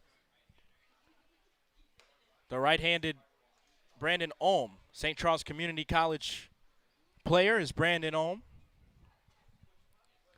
As Olm will hit in the designated hitter spot as he moved to third when Andrew Fay moved on the mound. First pitch missed for a ball. Here's the second. Missed outside for ball number 2. So Cavemen are down 3-0 here in the top of the 7th inning. One more chance for them to plate some runs in the bottom half. Here's the pitch. Off-speed pitch missed upstairs at the eyes for a ball. Awaiting on deck, Austin Schmidt, the catcher. He is 1 for 3 today. His first at bat of the day for Brandon Olm as he entered the game back in the 6th. Here's the 3-0 pitch. Almost hit Olm, had to duck out of the way of it, and now he's on with the leadoff walk.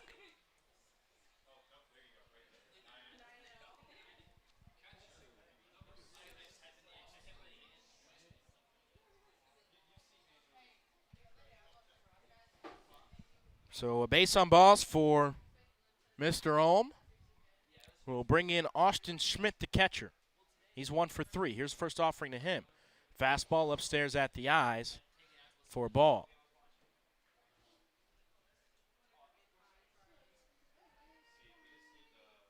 And I know Austin Schmidt's got to be licking his chops here, looking for a fastball down the middle. Here's the pitch. Swing and a half swing by Austin Schmidt for strike 1. He wanted all of that one.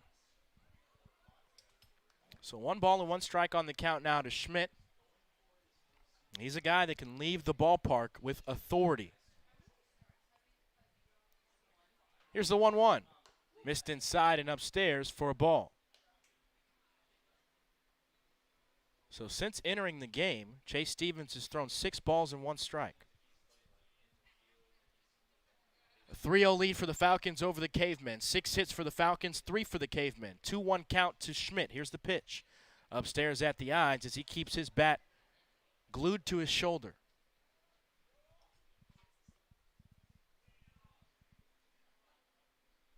Three-run pitch. Schmidt probably is going to let it rip. His team leads 3-0. Stevens sets on the mound. Here's the pitch. Inside, missed upstairs for a ball. And here comes Will Bradley, probably to talk to Chase Stevens about location and trying to hit the strike zone here. So we'll have a meeting on the mound as Cade Hull will be the next batter due up. Hull did double back in the 2nd. And he walked back in the 5th. Don't forget, folks, we've got more baseball coming up after this. The Hoots will go toe-to-toe with the Eagles in game number 3 of our triple header broadcast today. All 6 teams in the Car Shield Collegiate League are in action this evening. So in steps Cade Hull, the shortstop. First offering to him, upstairs inside, ball 1. Hull has flashed the leathers today at shortstop. Had some pretty quality at bats as well.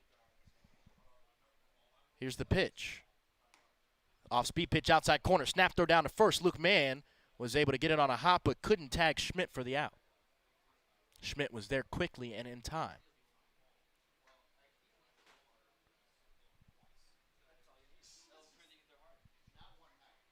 Here comes the pitch.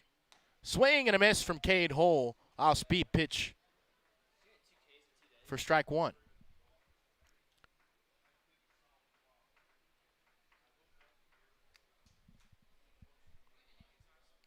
One ball, 2 strike on the count to the shortstop for the Falcons. Fastball missed outside. Almost got away from Deal, but being the good defensive catcher that he is, he goes into the left-hander's batter's box to make the catch to make sure the runners stay at bay at first and second. Falcons trying to improve to 11-10-1 on the season. Here's the 2-2. Swing and a pop-up on the infield. Giving Chase Deal, and it gets out of play into the seats.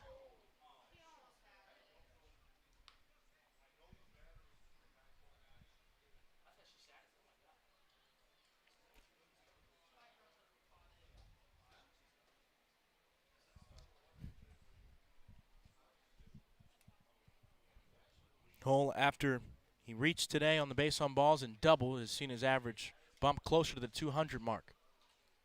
Here's the 2-2 upstairs north towards the neck of Hole for ball 3. So 3 balls and 2 strikes now, the count to the Falcons shortstop, trying to add a couple of more insurance runs here in the top of the 7th. 3-2 from Stevens on the way. Curveball missed outside, and that is ball number 4. So Will Bradley will be out to get Chase Stevens. And we'll be back in a moment on the Car Show Collegiate League Radio Network and CCL TV. It's a 3-0 lead for the Falcons over the Cavemen.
Colin Turnbow enters the ball game for the Cavemen. First time he has pitched this summer for the Cavemen, so he takes over for Chase Stevens, who couldn't find the zone here in the 7th. Bases are loaded. First pitch swinging. Back at the track near the walls, a center fielder. He'll make the catch. Tagging up from third home is Brandon Ulm to score the 4th run of the day for the Falcons. Throw goes into third, but not in time to get Schmidt. He tags up and goes from second to third on the play. So runners are now at the corners after the sac fly from Alex Hoff.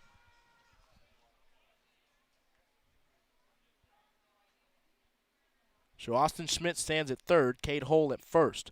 Brings in Michael Long. Swings and taps this one towards the shortstop Bunton. He fields a second for 1 on to first. In time for the 6-4-3 double play. 2 pitches, 2 outs for Colin Turnbow. And he gets out of the inning. We move to the bottom of the 7th inning. It's a 4-0 lead for the Falcons over the Cavemen. We're back in a moment on CCL TV and the Car Show Collegiate League Radio Network.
Last chance for the Cavemen here in the bottom of the 7th inning.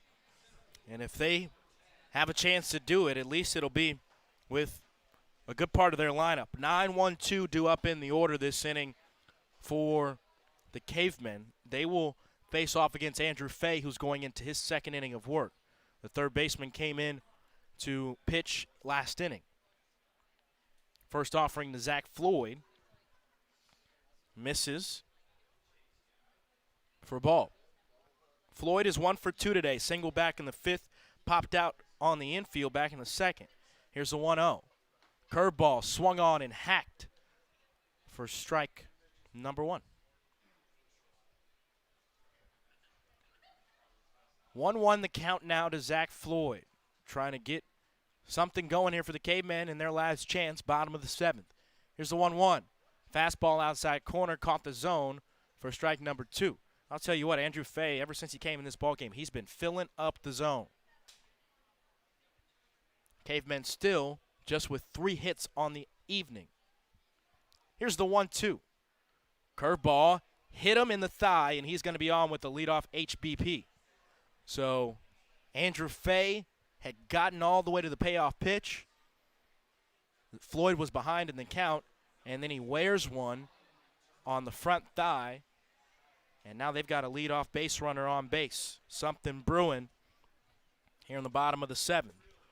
Always seeing late inning magic. Brings in Colin Turnbow. Takes the first pitch fastball outside for ball 1. Turnbow came into the last inning from shortstop to pitch for the Cavemen. And 2 pitches, 2 outs in his first outing. Here's the pitch. Misses low and away for ball number 2. So 2-0 the count now to the righty. Righty on righty matchup. 1 runner on. Here's the pitch. Fastball lifted up on the infield. Peter Zimmerman tripped as he was running to give chase into foul territory. Now will regain his footing and make the catch in foul territory for out number 1. So great job by Peter Zimmerman sticking with it. As he went into foul territory, probably got his cleat stuck on the turf. Happens quite a bit.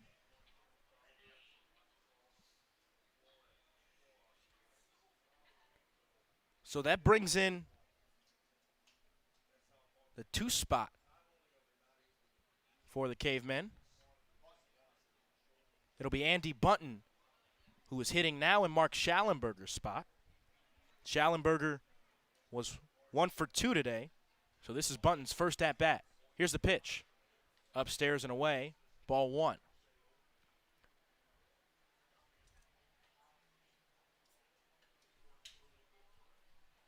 Here's the set pitch. Taking off for second is Floyd. The swing, a strike, slide. He's safe, and the ball sails into center field, but Floyd will wisely stay at second. So 1-1 now. The count, 1 out. Zach Floyd at second base. Andy Bunton, the hitter. Andrew Fay on the mound.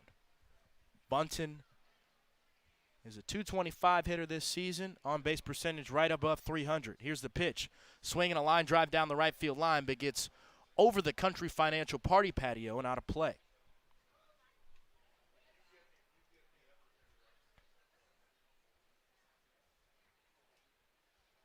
Fay trying to shut this one out for the Falcons. Here's the pitch. Curveball swung on and missed for strike number 3. And Andy Bunton is sat down on strikes, and now the last chance comes to the dish for the Cavemen. And who better would you want than the dual player Luke Mann? If I'm the Caveman, I hope that Luke Mann doesn't homer here and just sends one in the gaps. Because if you homer in this situation, you put 2 runs on the board, but you lose all the energy that you've created. He stands in from the left side. Floyd gets his lead at second. Here's the pitch. Curveball missed outside for ball 1. Luke Mann, 2 walks today and a strikeout, so he's 0 for 1. Awaiting on deck, if Mann can push it there, is Connor Kiffer, the third baseman. 1-0 the count now to the left-handed Luke Mann. Here's the pitch. Swinging a tapper right back at the dish, but it'll be foul off the plate.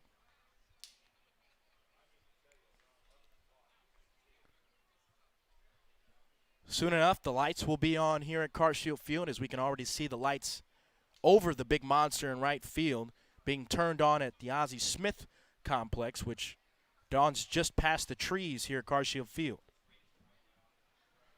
1 ball, 1 strike, and 1 out. Here's the pitch. Fastball outside corner, stuck by Schmidt for strike number 2. Great job by Schmidt sticking that pitch on the outer third for strike 2. So now the Cavemen are down to their last strike. Luke Mann trying to battle with 2 strikes. Here's the pitch. Hit him on the elbow, and Luke wore it.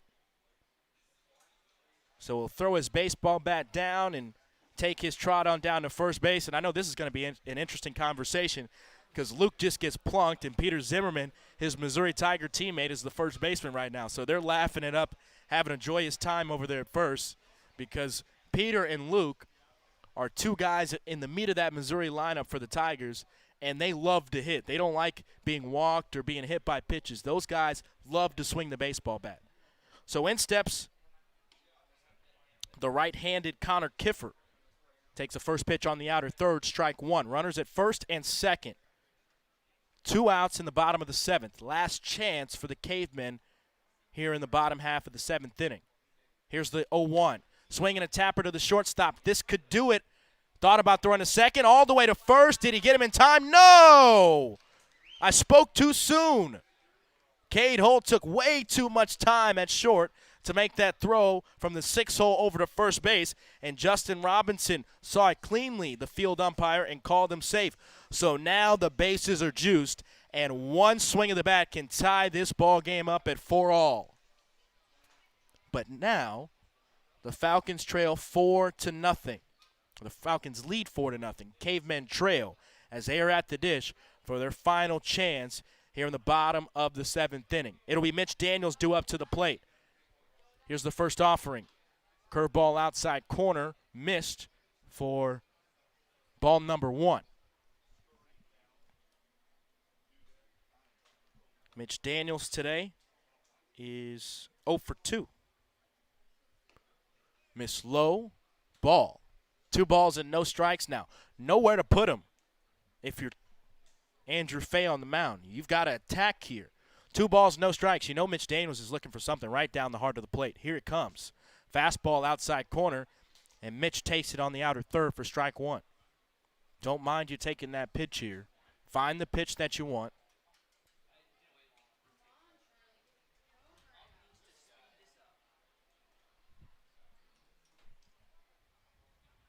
Here's the pitch. Goes behind the catcher. Here comes Floyd. He's going to score on the wild pitch. And now the Cavemen have finally put their first number on the board. It's 4-1, Falcons over the Cavemen.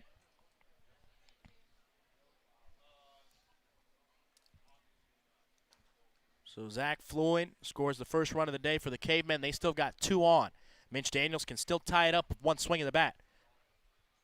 Andrew Fay will step off and ask his catcher to go through the signs one more time. They want to make sure they get this one right. Here's the 3-1 pitch. Missed upstairs. Daniel takes a 5-pitch walk. And now, here comes the coach out of the dugout for the Falcons, manager Josh Kessel. And this guy is a pitching guru. He's the co-founder of Premier Pitching Performance. And if you're a local baseball fan, you know P3 around the area has produced some of the best pitchers to go to the college level, to play at the highest level in Major League Baseball, even at the minor league level. So when I tell you this guy knows how to pitch, he does. We've got a change in the runner at first base as the home plate umpire signals up here to the booth to let us know that Daniel Sperling out of Southeast Missouri State University will take over at first base. You got a speedy runner now at first because the runner at first is the tying run. So if Deal hits one in the gaps, you got to think that run at first base is so important. So Caden Deal due up to the plate. He's 1 for 3. First offering to him. Swinging a tapper right side, gets out of play and foul. 4-1 lead for The Falcons over the Cavemen. Don't forget we've got the Hoots against the Eagles coming up next. But right now the Cavemen trying to push this game a little longer. Here's the pitch, missed in the dirt. Evens up the count at 1 ball, 1 strike. Lights are finally coming on now at Carshield Field as we move later into the evening hours.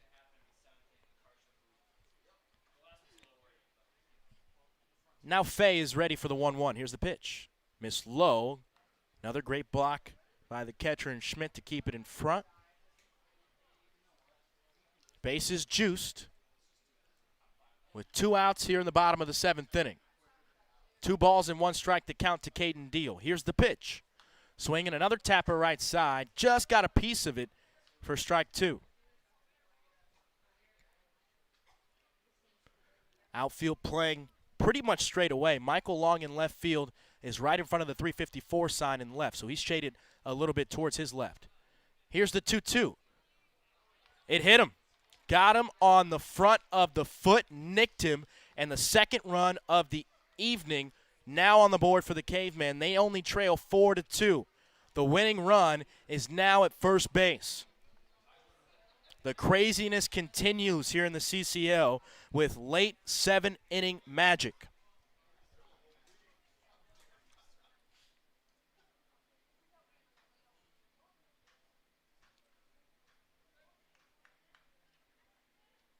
In steps Tyler Heckkamp. He's had a rough day. 3 strikeouts. Let's see if he can cash in. Swinging a tapper to the shortstop. This time, Hull will do it the right way. Straight over to first base for the out, and that's how this one comes to a close. 4-2 victory for the Falcons over the Cavemen. We'll wrap it up with final numbers right after this on the Carshield Collegiate League Radio Network and CCL TV. We're back in a moment with final numbers.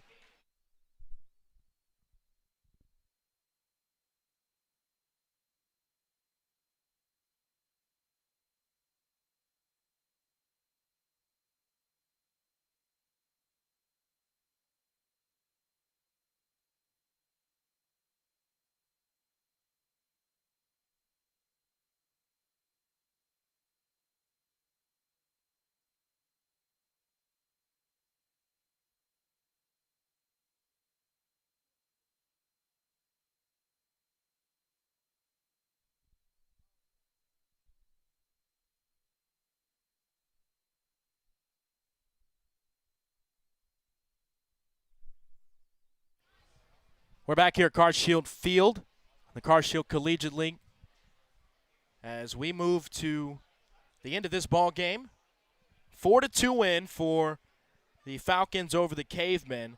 Big win for the Falcons now as they improve to 11-10-1. Cavemen dropped to 9-13 on the season, and that leaderboard at the top of the Carshield Collegiate League just gets tighter and tighter. Eagles and the Hoots come up next. Let's run through your final numbers. Andrew Fay gets the win today. 2 innings pitched for him. Unfortunately, Josh Hoffman picks up the loss, even though he pitched some great innings today for the Cavemen. So 4 runs today for the Falcons, 2 runs for the Cavemen, 6 total hits on the day for the Falcons, 4 total hits by the Cavemen. No errors in the field by either team. For our statistician today, Jeff Stallhut, our technical director, Courtney Schmidt, our PA announcer, Andrew Marsh, and our producer, Charlie Bornhoff, I'm Cam Thomas saying so long from Carshield Field. We're back in about 20 to 30 minutes with game number 3 of the ball game. It'll be the Hoots going toe-to-toe against the Eagles in game number 3 of our triple header.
Welcome back to Carshield Field here in O'Fallon, Missouri. Cam Thomas alongside Shane Holsey as we get set for game number 3 of the evening. First ball game today was a 12 o'clock start. Then game number 2, we had the Falcons winning by a score of 4-2 over the Cavemen. And now we have the Hoots going toe-to-toe with the Eagles. Let's go through the Eagles lineup since they will bat first. Leading off, playing left field, number 6, Kenny Piper. Batting second, the designated hitter, number 20, Damian Henderson. Batting third in right field, number 18, Justin Eads. Batting fifth, the third baseman, number 9, Steven Randazzo. Batting sixth, the shortstop, number 19, Noah Jacobson. Batting seventh, the first baseman, John Stalkup. Batting eighth, the catcher, number 10, Hamilton Anderson. And batting ninth, the center fielder, number 1, Aaron Hopp. On the hill today for the Eagles will be Aaron Tresser. We'll see him in the bottom half of the inning. Let's run through the lineup for the Hoots. Leading off, playing center field will be number 5, Chase Krogman. Batting second, the designated hitter, number 1, Dominic Cusimano. Batting third, the shortstop, number 17, Nick Neville. Batting fourth, the catcher, number 36, Andrew Keck. Batting fifth, the first baseman, number 6, Matt Dunham. Batting sixth, the left fielder, number 16, Colin Bergman. Batting seventh, the right fielder, number 14, Jamie Young. Batting eighth, the second baseman, number 4, Tyler Bastunis. And batting ninth, the third baseman, number 8, Matt Staker. Logan McCall will be on the mound today for the Hoots as he delivers the first pitch inside to Kenny Piper. First pitch recorded at 8:23 p.m. Central Time, and it is a beautiful 72 degrees and clear here at Carshield Field. Here's the 1-0. Fastball outside corner to the right-handed Kenny Piper, strike 1. Count evens up at 1 ball and 1 strike.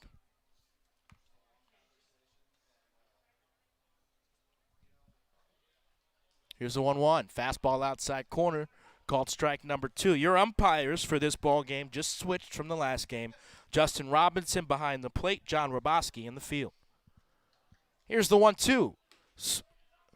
Check, down to first, and Kenny Piper did not offer. Good job by the disciplined leadoff hitter and Piper to stay back on that. So the count evens up at 2 balls and 2 strikes. Fans continuing to file in for $1 beer night at Carshield Field. Here's the 2-2. Curveball stuck by Keck, but too far outside for ball number 3. Kenny Piper looking to lead things off and be the table setter at the top of the Eagles lineup. Here's the pitch from McCall. Swinging a line drive into right field. Going back near the track and near the foul pole, but it's out of play and foul. Young did not have enough room to track that one down, so the 7th pitch of the at-bat now coming from Logan McCall.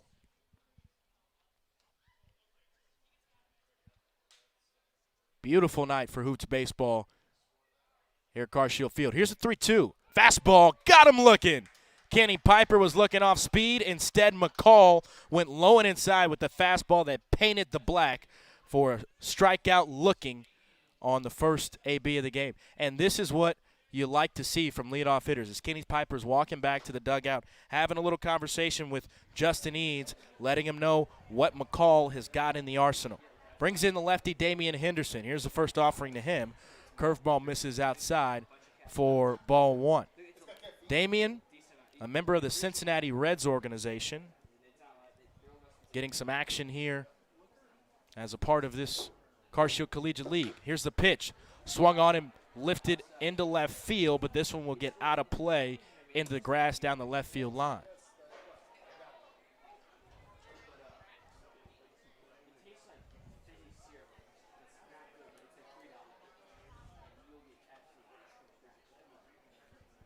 So 1 ball and 1 strike on the count, and 1 out to Damian Henderson, the lefty. Kicks and deals does McCall. Fastball scooped out of the dirt by Keck for ball 2. Justin Eads awaits on deck. Big day for Justin a couple of nights ago with 2 big flies and knocked it all around the ballpark. Henderson fouls the 2-1 pitch down the left field line, again out of play. dimensions here at Carshield Field. 299 down the right field line, 325 to right center, 354 to left center, and just over 300 down the left field line. Here's the pitch to Damian Henderson, low and inside for ball 3.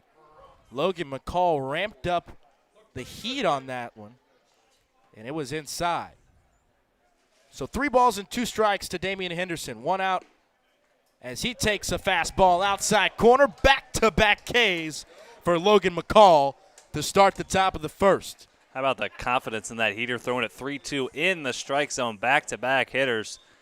And these Eagles are just frozen. That's a credit to McCall, keeping them off balance, changing speeds, changing eye levels, changing in and out, up and down. Nice start to this ball game for Mr. McCall. Hey, but don't forget to give these Eagles hitters credit. Working the count. They are working counts. Mm-hmm. Here's Justin Eads, the right fielder today. Digs in from the right side. Here's the pitch. Off-speed pitch outer third. Got there for a strike from Justin Eads. So Eads behind in the count. No balls, 1 strike. Here comes the 0-1 from McCall. Fastball driven into right field. Will it get down? Yes, it will for a base hit. Justin Eads continues his hot summer with another base hit, and he's on with a 2-out single.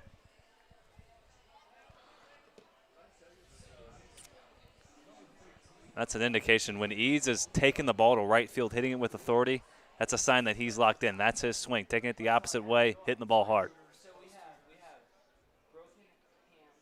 So that brings in the lefty Peyton Leeper, starting second baseman today for the Eagles. McCall works from the stretch for the first time this evening. Fastball misses outside for a ball.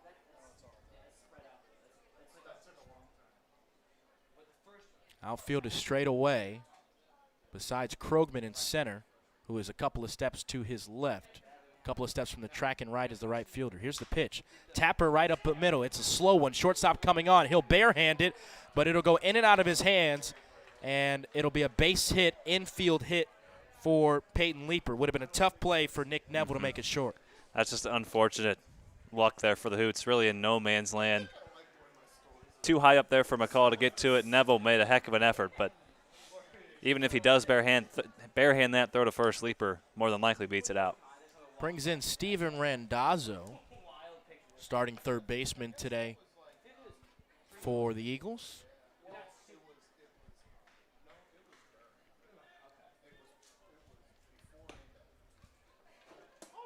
McCall delivers a first pitch fastball on the outside corner, strike 1. Randazzo, a member of the Drury Panthers down in Springfield, Missouri, a part of the GLVC Division II school. Here's the 0-1.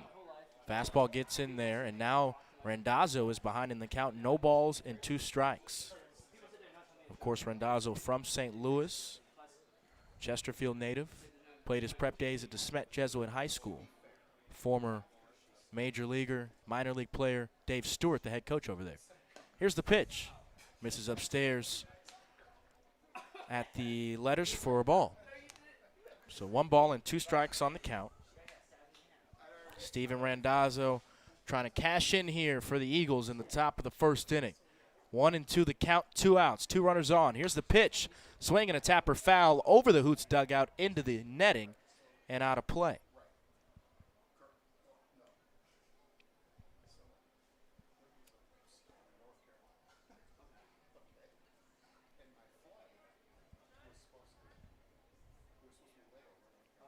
So we'll do it again. 1 ball and 2 strikes to the right-handed Randazzo. Here's the pitch. Swing and a tapper to the second baseman. He'll field it on a hop. The throw to first. Bounced it, but good job at first base to scoop that one by Dunham, and the inning is over. So no runs on a couple of base hits. No errors in the field for the Hoots. We move to the bottom of the first inning. No score at Carshield Field. We're back in a moment on the Carshield Collegiate League Radio Network and CCL TV.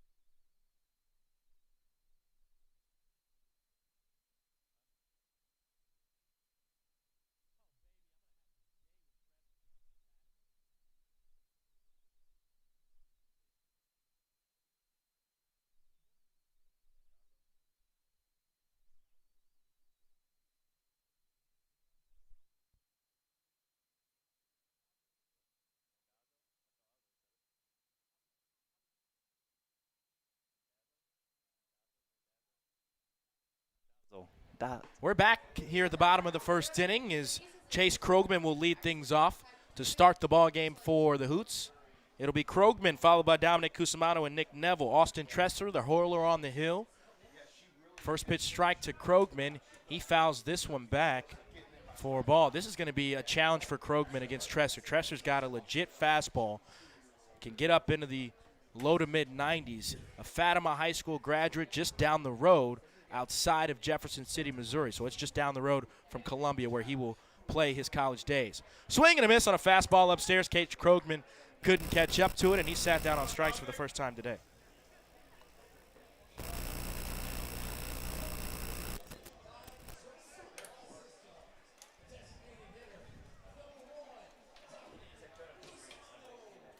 So that brings in Dominic Cusimano after Krogman strikes out swinging.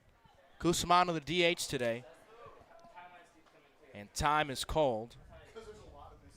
Cusimano, a guy that had a nice little day yesterday, got an opportunity to hit a big fly, 3-run shot for Cusimano. First offering to him is outside and away.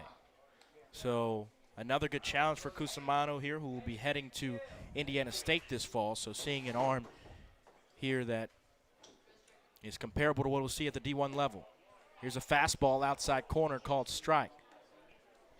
1 ball and 1 strike on the count, 1 out here in the bottom of the first inning. No score. Eagles with 2 hits, Hoots with none. Here's the 1-1. Fastball left upstairs, and good patience from Dominic Cusimano to leave that one outside. Fans continuing to file into the ballpark here at Carshield Collegiate Field in the Carshield Collegiate League. Here's a 2-1. Curveball missed inside. Almost nicked Cusimano, but he'll leave it in the dirt for ball 3.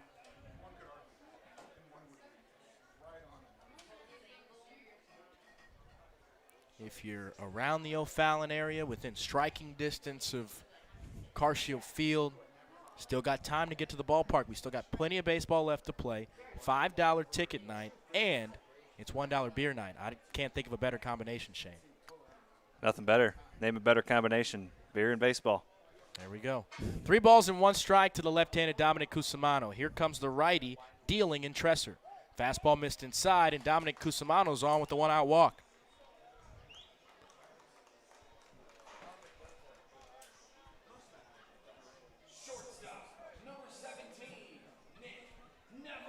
Nick Neville, the shortstop today for the Hoots, digs in.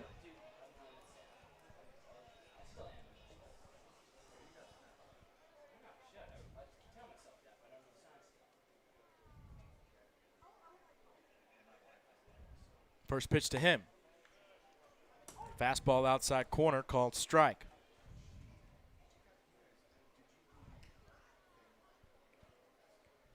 Neville, player at SIU Carbondale. Salukis seeing some success in the last couple of years as Cusimano gets checked back at first. He's there with ease. So he'll grab his lead again. 0-1 the count, 1 out, 1 runner on base for the Hoots in the bottom of the first. Here's the pitch. Upstairs and away for a ball. Count evens up at 1 ball, 1 strike. Hoots wearing their all-white uniforms. The tops are cutoffs with black sleeves, black helmets, gold lettering, and black piping. Eagles are wearing their orange uniforms with gray sleeves, white pants, black hats with a front that's orange. Big swing and a miss from Nick Neville on the 1-1 to make it 1 ball and 2 strikes. A little bit of a shift on for the Eagles here as a third baseman in Randazzo is back deep, about 3 or 4 steps to where he would normally play to his left of the bag. Here's the pitch. Swing and foul back by Neville. So we'll do it again, 1 ball and 2 strikes. Andrew Keck awaits on deck. Saw him with a couple of base hits the other night. Keck known for his defense behind the plate, but has kind of teeter-tottered around that 250 average mark. Here's the 1-2 to Neville. Swing and a foul back at the screen for a strike.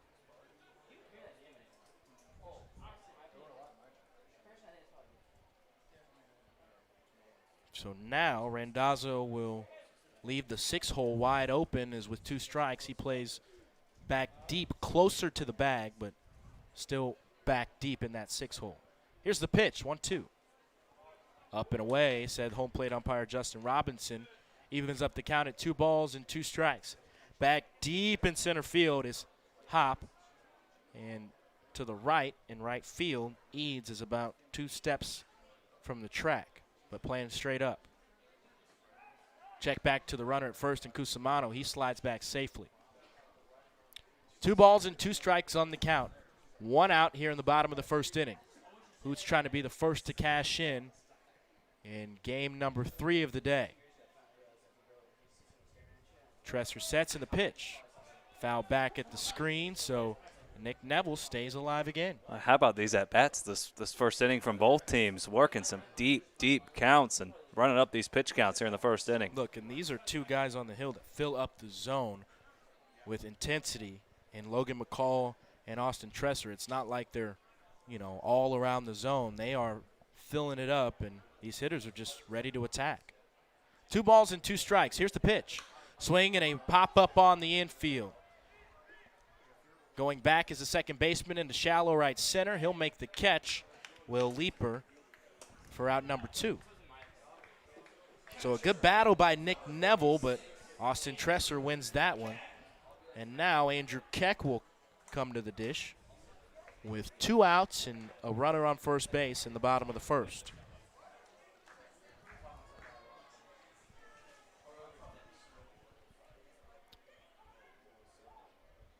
Keck with a 275 average now after a good day the other day. Fastball misses low. Cusimano taking off as the catcher lost the baseball. It was in front of him. He looked behind, and that allows Cusimano to move ahead to second. That's one of those as a catcher hits off your glove and you miss it and you're like, well, where is it? Where is it? And that's one of those just sitting right at your feet. I think it goes all the way to the backstop. Nope, sitting right in front of you. Here's the 1-0. Fastball outside corner, miss low for ball 2. Tresser is really all around the zone today. Even those 2 balls were very close to being strikes. 2-0 pitch on the way. Low, outside, ball 3. He's not missing by much. He is just off the plate. Just a matter of 2 or 3 inches.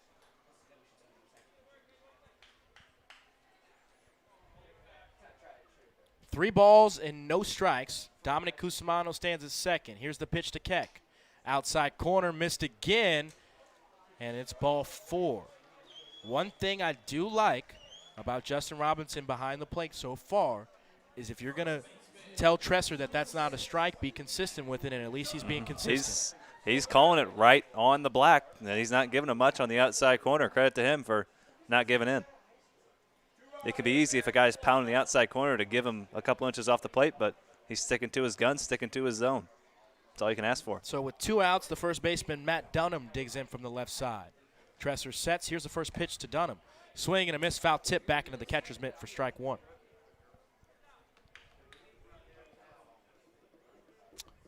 So Tresser's given up 2 walks in this inning, a strikeout, and got Nick Neville to pop up. Here comes the 0-1 to Dunham. Fastball outside corner, gave it to him for strike number 2. Neville was on the plate, just caught the black.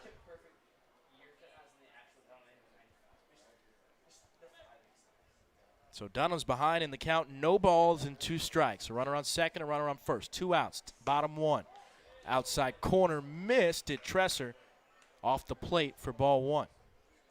Hamilton Anderson behind the plate's doing everything he can to try to steal a strike, bringing that back on the outside corner, but not quite enough. 1 ball, 2 strikes to Matt Dunham. On the way, the pitch. Swing and a foul. Popped up down the left field line over the tents on the concourse and out of play. Nice big ballpark here at Carshield Field. Normally seats north of 5,000. But, of course, with the capacity limits due to COVID-19, we have 25% capacity. Here's the 1-2. Left upstairs and out. Ball 2. beautiful signage in the outfield. Got the Car Shield sign out there. Premier pitching performance. And, of course, Hoots signs all around the O'Fallon Hoots ballpark. Here's the 2-2.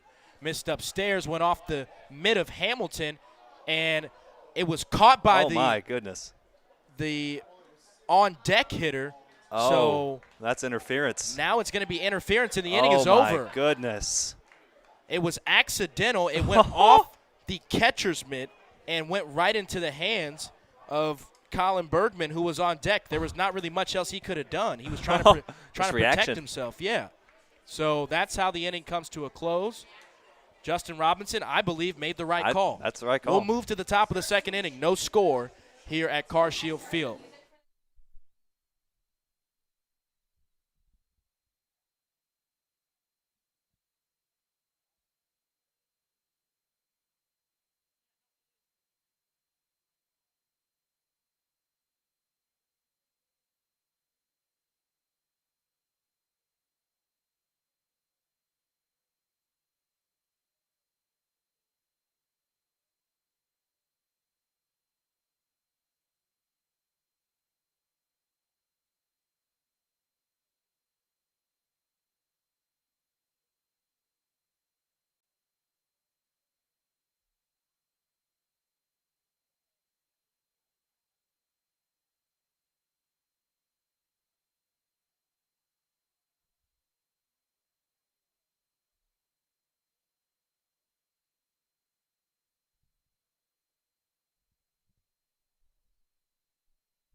Welcome back to the ball game here at Car Shield Field.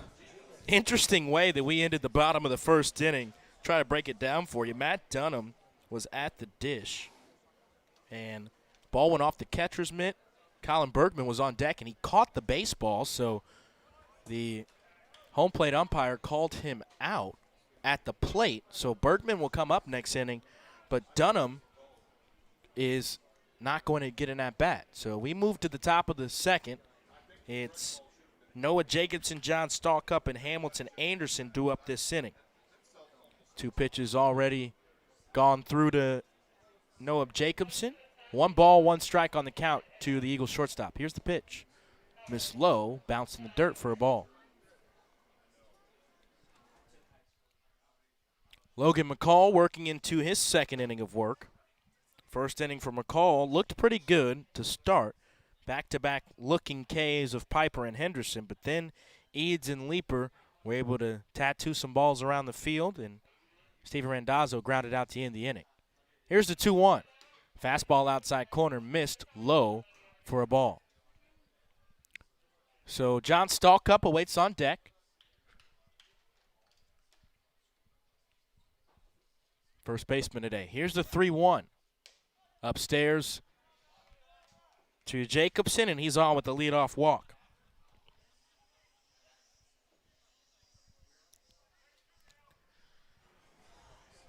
So in steps John Stallcup, the first baseman. Had a little bit of a rough day the other day.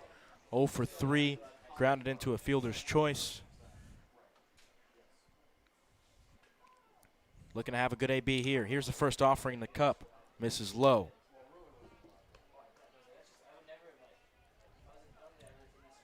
Don Stallcup, starting catcher at Southern Illinois, Edwardsville.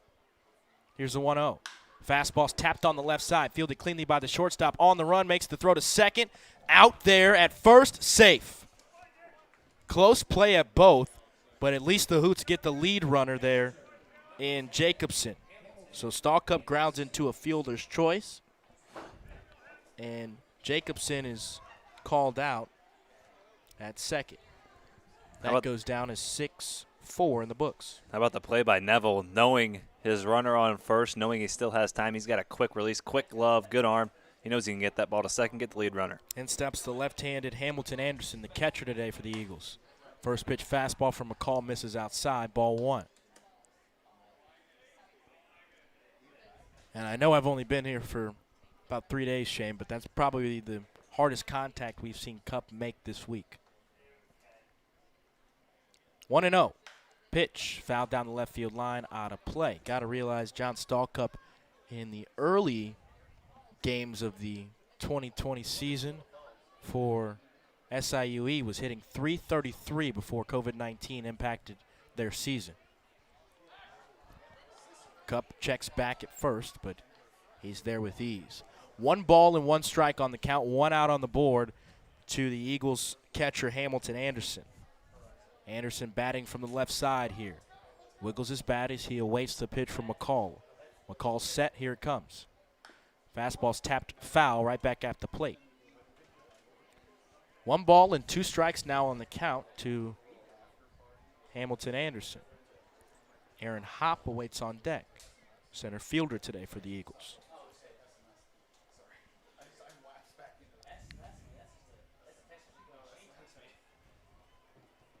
Full night sky here at CarShield Field as the lights are beaming onto the field. Here's the 1-2. Misses outside and away.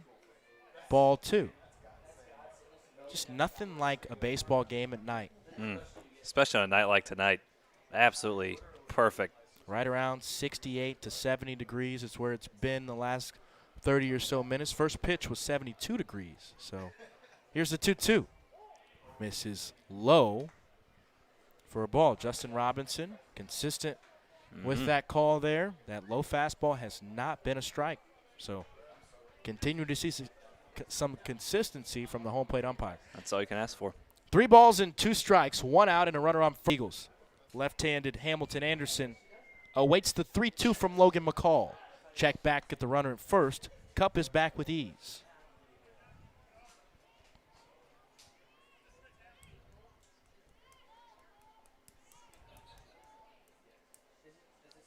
Three balls and 2 strikes. 1 out here in the top of the second. Cup taking off for second, and it's a ball anyway, so Cup can slow on down. Not used to sliding on that much as Cup because he's not a base stealer, so he slid feet first and ended up sliding into the bag on his knees. Ouch. Little turf burn. He's going to have a little strawberry in the morning. So that rolls it back to the top of the order, or rather the bottom of the order. Aaron Hopp, the center fielder. Got a little too ahead of myself. Hopp and Kenny Piper, so similar in looks and honestly the swing that they have. That's very true. It's easy to confuse the two. Same color helmet. So a runner on first, a runner on second, 1 out, top 2. Swing and a foul from Aaron Hopp for the first pitch ball. Well, strike since he swung at it. It was an inside pitch.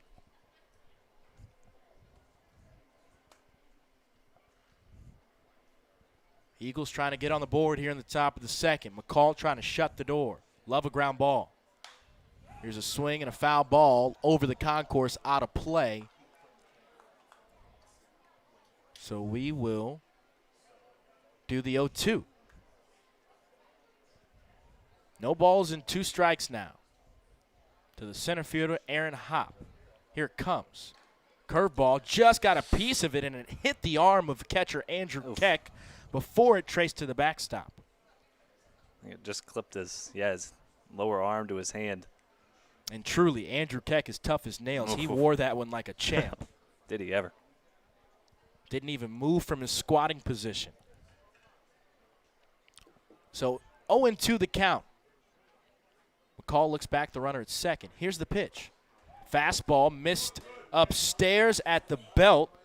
Robinson, home plate umpire, said it was a ball. Wow. 1 ball, 2 strikes the count now. And a ball's on the field, so we'll get time called. Robinson, the home plate umpire, needs some time anyway to go grab some baseballs from the Hoots dugout.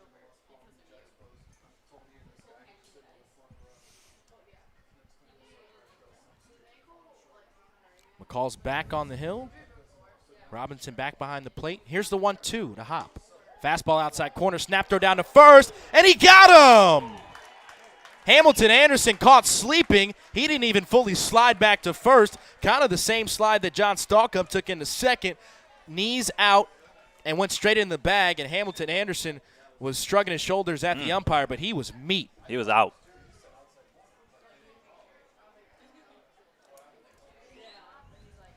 So caught stealing in the books for out number 2, and now the threat may be eliminated. 2-2 pitch flown up on the right side of the infield. Going over is Dunham. He'll make the catch in foul territory for the out. So your Hoots get out of trouble here in the top of the second inning.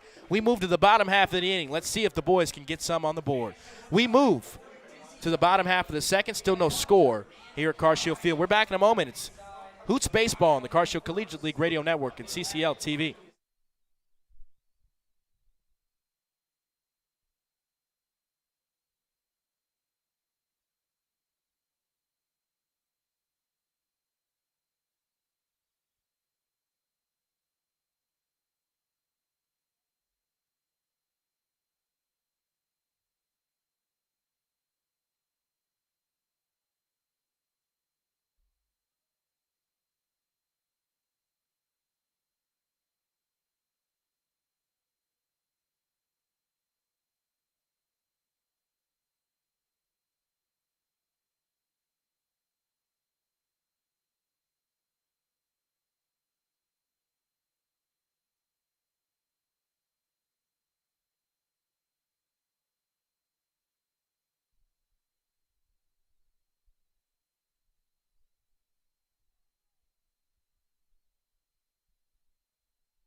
Back to the bottom of the second inning as we move to the bottom half of the inning. 6, 7, 8 due up in the order. It'll be Matt Dunham, Colin Bergman, and Jamie Young. Thought that Matt Dunham would have been out last inning. So I wonder who they called out on that play. I believe it was either Dunham, who was on third, or Keck. I don't believe it was Keck. I think it was Dunham. 1-1 now the count to Matt Dunham.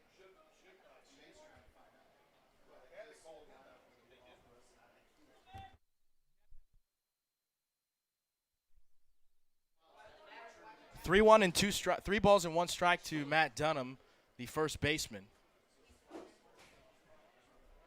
As Shane Holsey, our fellow broadcaster will come back up and try to explain what's going on here.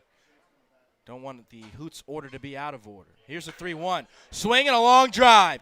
Deep center field. Did he get it all? No, he did not. It'll stay in the ballpark, and Hop will make the catch.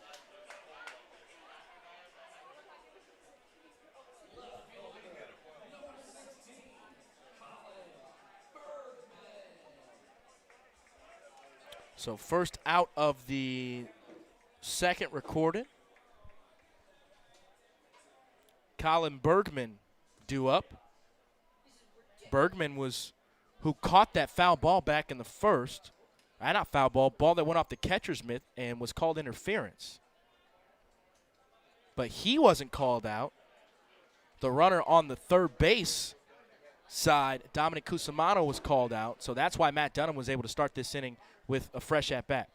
Here's the 1-0. Big swing and a hack from Colin Bergman for strike one. 1 ball and 1 strike on the count. 1 out. Jamie Young, the right fielder. Missed low for a ball. 2 balls and 1 strike, 1 out in the bottom of the second inning.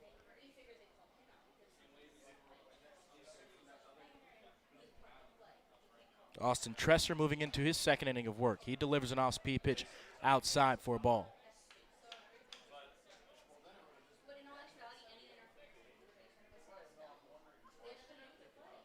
Three balls and 1 strike. 1 out. Here's the pitch. Missed outside and low for a ball. So a 1-out walk now for Colin Bergman, who thought that maybe he would have had his at-bat taken away. Instead, he gets a brand new at-bat here in the second and is on with the leadoff walk. Moves us to the 7-hole spot in the Hoots order. Jamie Young due up, the right fielder today. Starting in right for the Hoots. 1 runner on, 1 out. As check back to first is nothing going. So outfield is straight away but deep. No doubles defense. Infield playing big, playing for a double play ball. Here comes the pitch. Outside corner called strike. So no balls and 1 strike on the count and 1 out. Bottom 2 here at Carshield Field. Great night for baseball as temperatures are in the high 60s. 0-1 outside corner. Caught the corner again on the black for strike 2.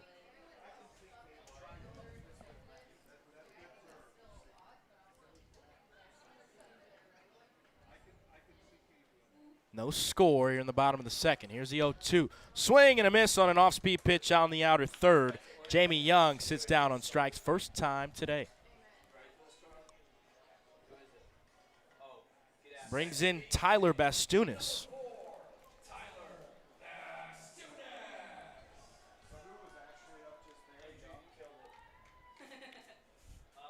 Tyler starting at second today for the Hoots. As Tresser is going to check back the runner at first base. Nothing going. Bastunis just trying to extend the inning for the Hoots here. Here's the first offering. Missed outside. Ball 1.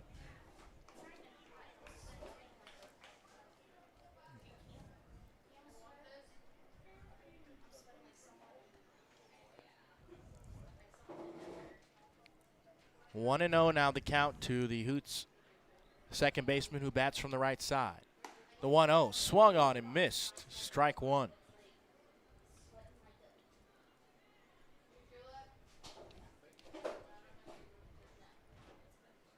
Waiting on deck, Matt Staker. Here's the pitch. Inside and low, ball 2.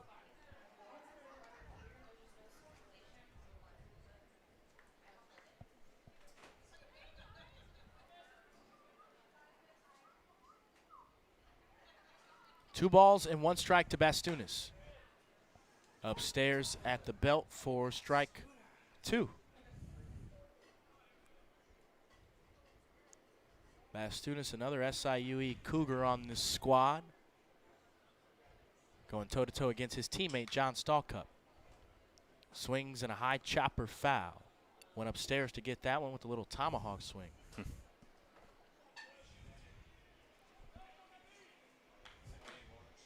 Bastunis went to high school not too far away from where we are right now, Timberland High School in the Wentzville district. So he's been in the O'Fallon area for a while. Here's the 2-2. Misses outside, ball 3. He's not giving it to him, not giving him off the outside corner. Tresser can go out there all he wants, but if it's not on the plate, he's not calling it a strike. Good experience, though, for Tresser because you get in the SEC. Absolutely. You may have some ups who do this as well. 3-2, foul right back to the screen. We'll do it again. As you get older and older, the umpire strike zone seems to get tighter and tighter.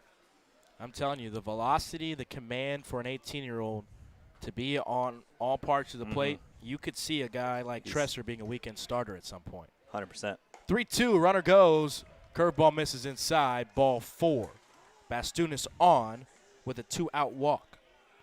And that pitch missed, but also the command of multiple pitches as well at this age is something you don't really see all that often. So a little meeting on the mound.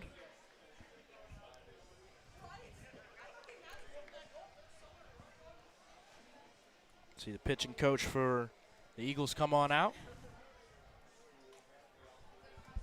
Quick talk, and back to the dugout goes the pitching coach.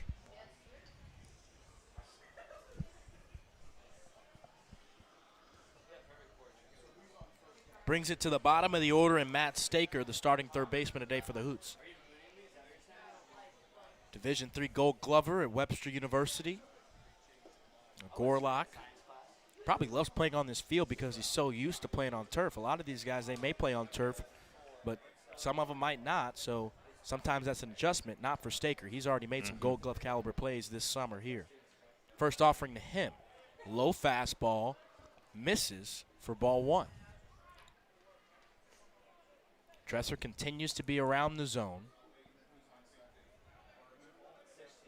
but just not quite in there. Here comes the 1-0. Upstairs at the chest for ball. 2 balls and no strikes to the 9th spot on the Hoots order. If he can reach, they roll it back to the top of the order in Chase Krogman. The pitch to Staker, fouled off towards the screen, out of play.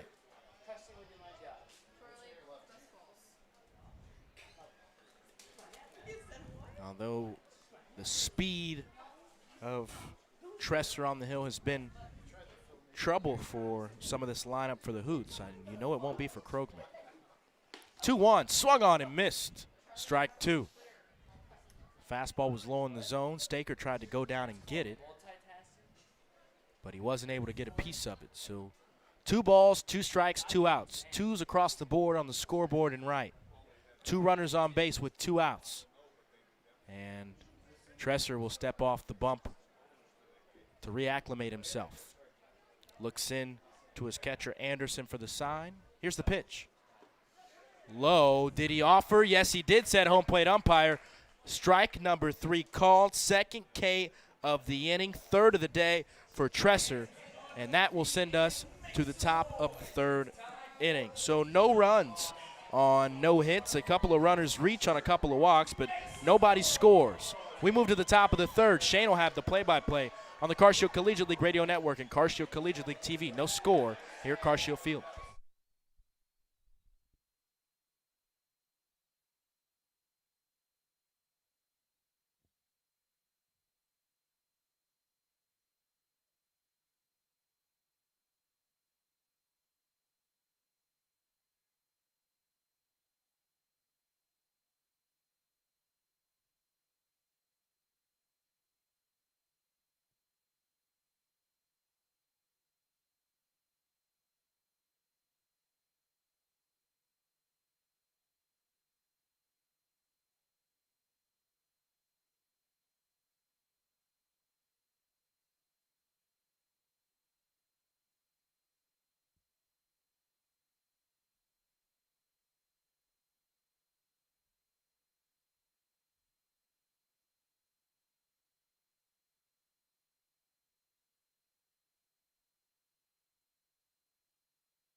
Top of the Eagles order, Kenny Piper, Damian Henderson, Justin Eads here in the top of the third.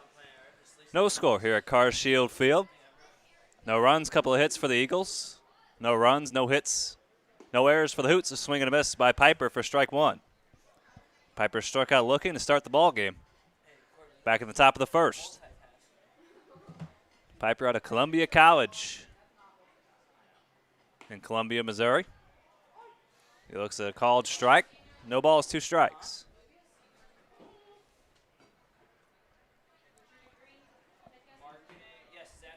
The 0-2 from Logan McCall. Outside, went with the breaking ball. Piper, 9 home runs at Columbia College this spring.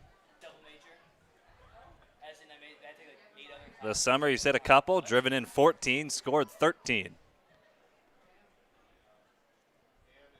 Second behind Justin Eads in runs driven in. He scored the most runs on this Eagles ball club, averaging about 5 runs a ball game, just over 100 runs in 22 games. 2 balls, 2 strikes. The offering from Logan McCall. Chop slowly to third. Matt Staker, foul ball.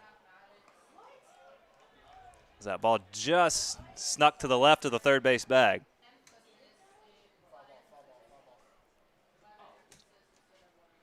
So Piper will head back to the box. It was a nice place by Staker, but it's all for naught. And the count stays even at 2-2. Again, want to thank our sponsor, Interco Recycling, for bringing you this inning. If you have large amounts of scrap metals, batteries, computers, or electronics, give Interco a call, 1-877-258-3601, or head to itcscrap.com. 2 balls, 2 strikes to Kenny Piper after the foul ball.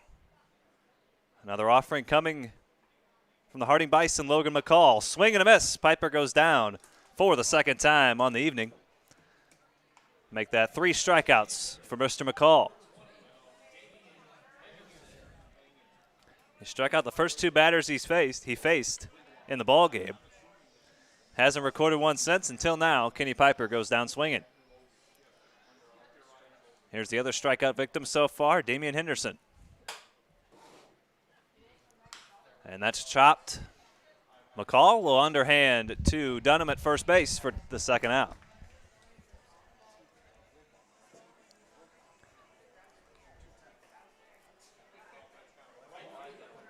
So 2 away now for Justin Eads, who singled his last time up to right field. 1 of 2 hits on the evening for the Eagles.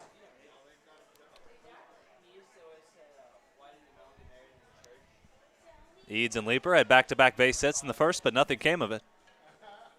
Both of those were with 2 away. So 2 away here, and Eads hitting once again. Fastball outside corner. Umpire looked like he was going to make a strike call, but thought better of it. Ball 1. Justin Eads, 5 homers, 16 runs driven in. Both those marks lead this Eagles ball club. Check swing did not go. Good count here for Eads to drive something. Likes to take the ball up the middle the other way. That's his approach. Very strong. And he cracks that one to left. Adios, pelota. Eagles on top, 1-0 on Eads' 6th home run of the summer.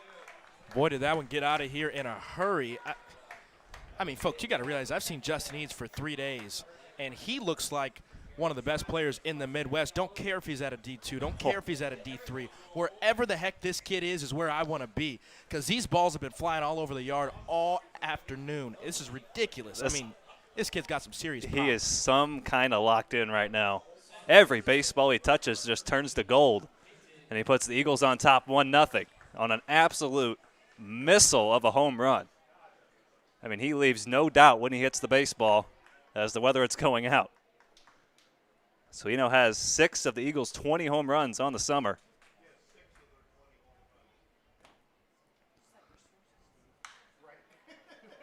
And Leeper hits that one to left. A leaping catch by Colin Bergman. What a play out in left field for the final out. So Justin Eads puts the Eagles on top as he smokes his 6th home run of the summer, and the Eagles lead at 1-0. We head to the bottom of the third.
Top of the Hoots order, Chase Krogman leads things off here in the bottom of the third. Justin Eads has put the Eagles on top in a big way. 1-0 on the solo homer.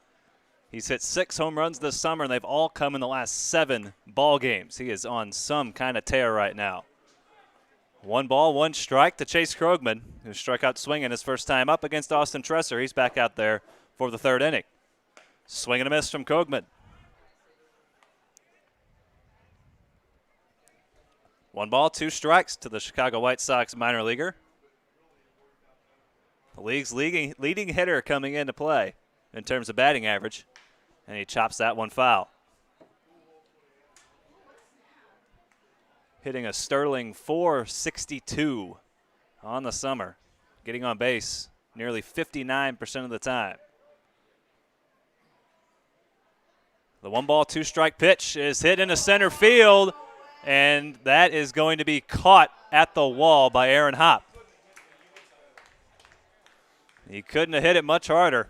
He hit it to the deepest part of the ballpark, and Aaron Hopp puts it away for the first out. He absolutely smoked that baseball to center field, but no problem there for Hopp. Now Dominic Cusimano.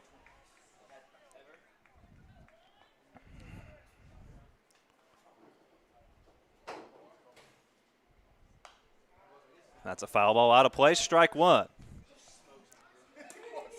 Austin Tresser, 3 strikeouts, 3 walks, no hits surrendered yet. Just over 50 pitches. The 0-1 offering to Dominic Cusimano.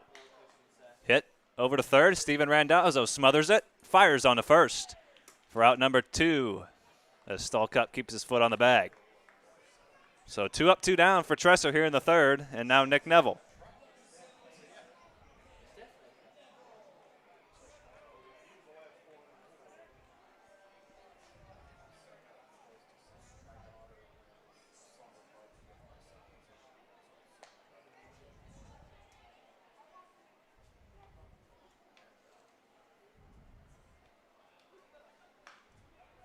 And that's fouled away. Strike 1 to Nick Neville, the SIU Saluki. Nick Neville's been quite the journeyman. Spent some time in Notre Dame, South Carolina, San Jack. Found his way to Carbondale at SIU. There's a ball outside. 1 ball, 1 strike. Neville's first language was actually Spanish. Lived in Guatemala City for his younger days. Lived in Beijing for a while. He's been all over the place, all over the world as he hops out of the way of that pitch.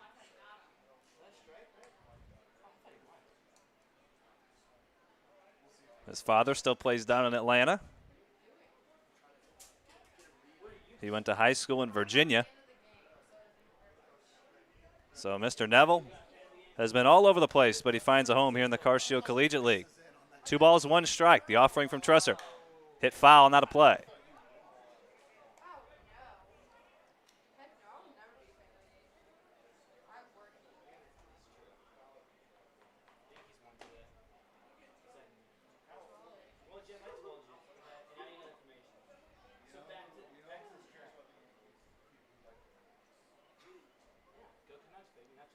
Swing and a miss there. The ball gets past Anderson. He's going to have to hurry, and the throw is not going to be in time. Neville beats the throw to first.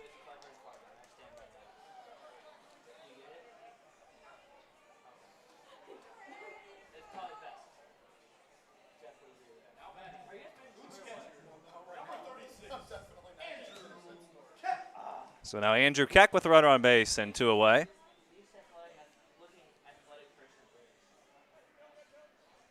As Neville reaches on the drop, 3rd strike.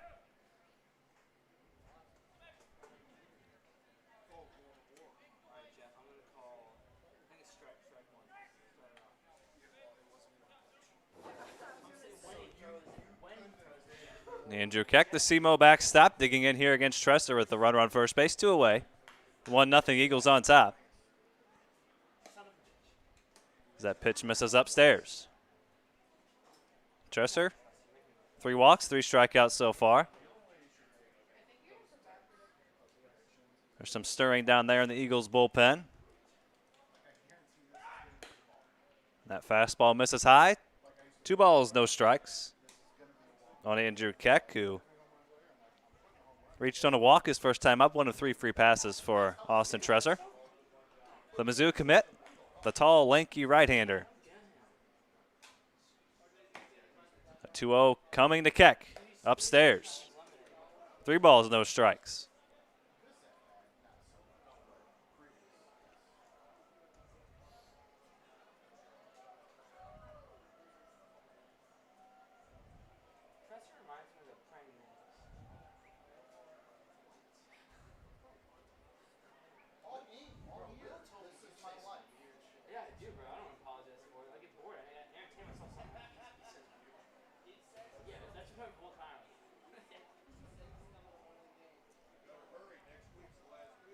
Pitch to Keck is fouled back as Keck's backswing got a piece of Anderson.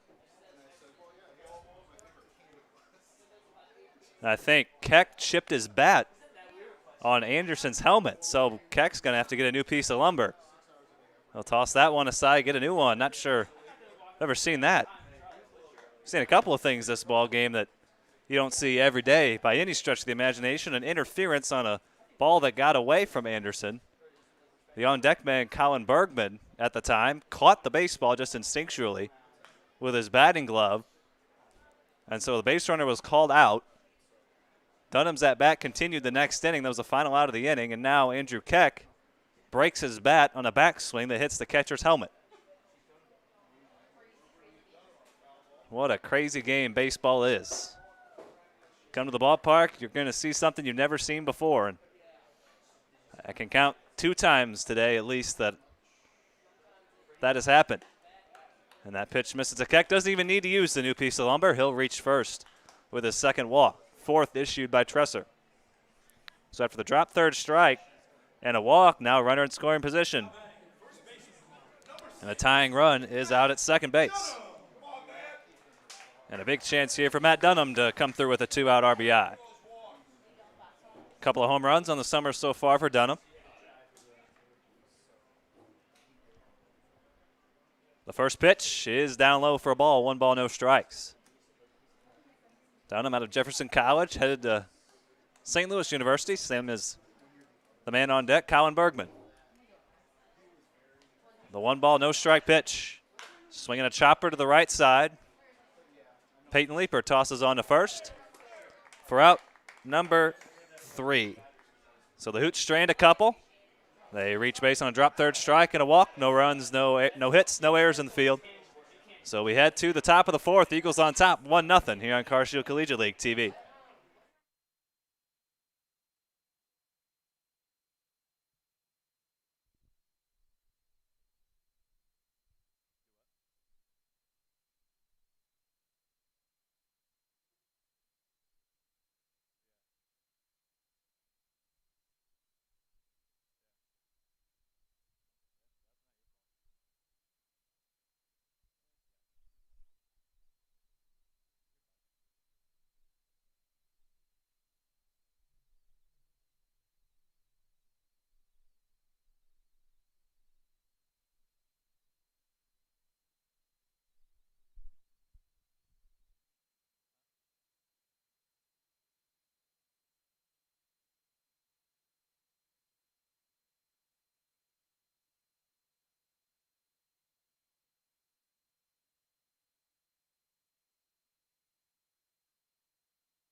Steven Randazzo skies that one to right field on the first pitch of the inning, and that is to the wall, and it's caught by Young against the fence.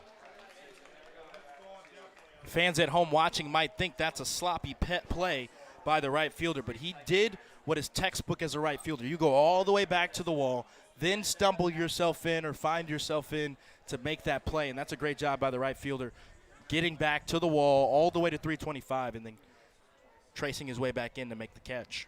If he doesn't make that catch, that ball probably leaves with that short fence out in the right field near the bullpen. A first pitch and a swing and a miss by Noah Jacobson. So Randazzo skies out to right field. 1-0 Eagles lead. The lone blemish, the absolute scorcher of a home run by Justin Eads. His 6th in the last 7 ball games, my word. He's hit multiple home runs in multiple ball games. He has one tonight. The 1-1, down low. Logan McCall along with his brother Carter, pitchers for the Hoots out of Harding University. Division II down in Arkansas. The 2-ball, 1-strike pitch. Swing and a miss. Jacobson chased a breaking ball. That just swept all the way in the other batter's box. Nasty breaking ball there from McCall. 2 balls, 2 strikes. And the SEMO infielder and a 2-ball, 2-strike count. John Stallcup awaits on deck. The 2-2. Outside. Justin Robinson is stuck to his guns, not calling that outside pitch just off the plate. 3 balls, 2 strikes on Jacobson. The full count offering. Breaking ball got away from him. It leaked to the arm side, and Jacobson will take his walk. 3rd walk of the game for McCall.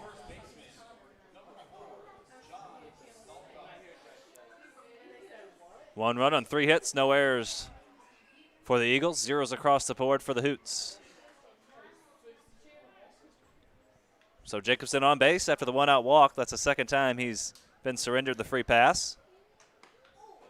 And that almost clipped Stallcup. He didn't flinch. Yeah, he stood his ground. Good job by the youngster staying in that batter's box. And if he's got to wear it, the way that Stallcup's at-bats have been progressing the last few days, go ahead and wear that and be a free base runner. The 1-0, the long look by McCall, and the pitch. Chop foul. Yeah, Cup would love to break out of his slump here today. He's got his family in the stands and, of course, always wants to succeed at the highest level. So look for him to try to be aggressive here. He's an aggressive hitter, likes to swing early in the count.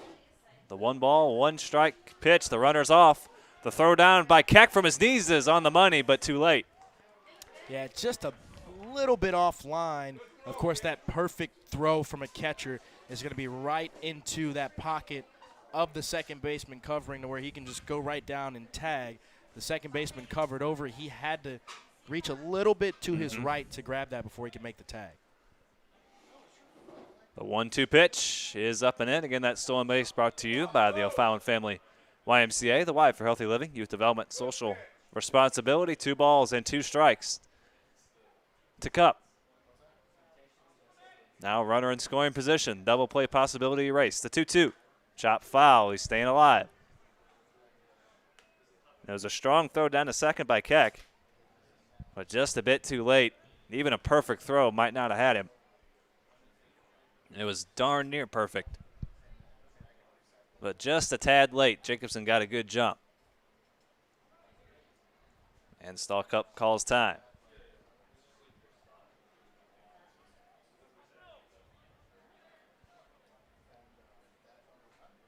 Stallcup, 234 hitter coming into play.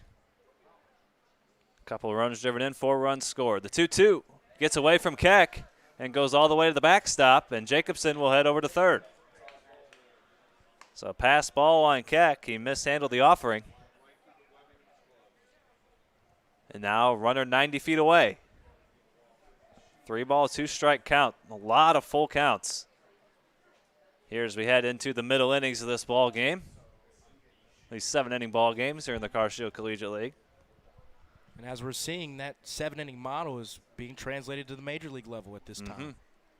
Doubleheader, 7-inning doubleheaders, as that's chop foul. Some baseball traditionalists might not be a fan of it, but in a shortened season like this, and a time that calls for change, something different, I mean, you just got to adjust. You got to adjust. And McCall will step off and recalibrate for the 3-2. Stock up fighting up there. 3 balls and 2 strikes. 8th pitch of the at-bat coming here. Here it comes. Outside corner, got him looking, froze him on a fastball. 4 strikeouts for McCall. Yeah, Cup knew it. Especially when you're a catcher, you know the strike zone that's been, around all day. Although John has not been behind the plate, he's smart enough to know that pitch on the outer third, too close to take when you've been fighting in this at-bat, fouling off pitches. So McCall freezes him on the fastball. 4 Ks now for McCall. Some stirring down there in the Hoots bullpen. 2 away now for the free swinger, Hamilton Anderson. And a swing on the first pitch, and he whiffed on it. Anderson reached on a bases on balls. Back in the second. And was subsequently picked off by Andrew Keck. The 0-1. Sprayed foul into the Eagles bullpen down the left field line and out of play. No balls, 2 strikes on the Jury Panther, Hamilton Anderson.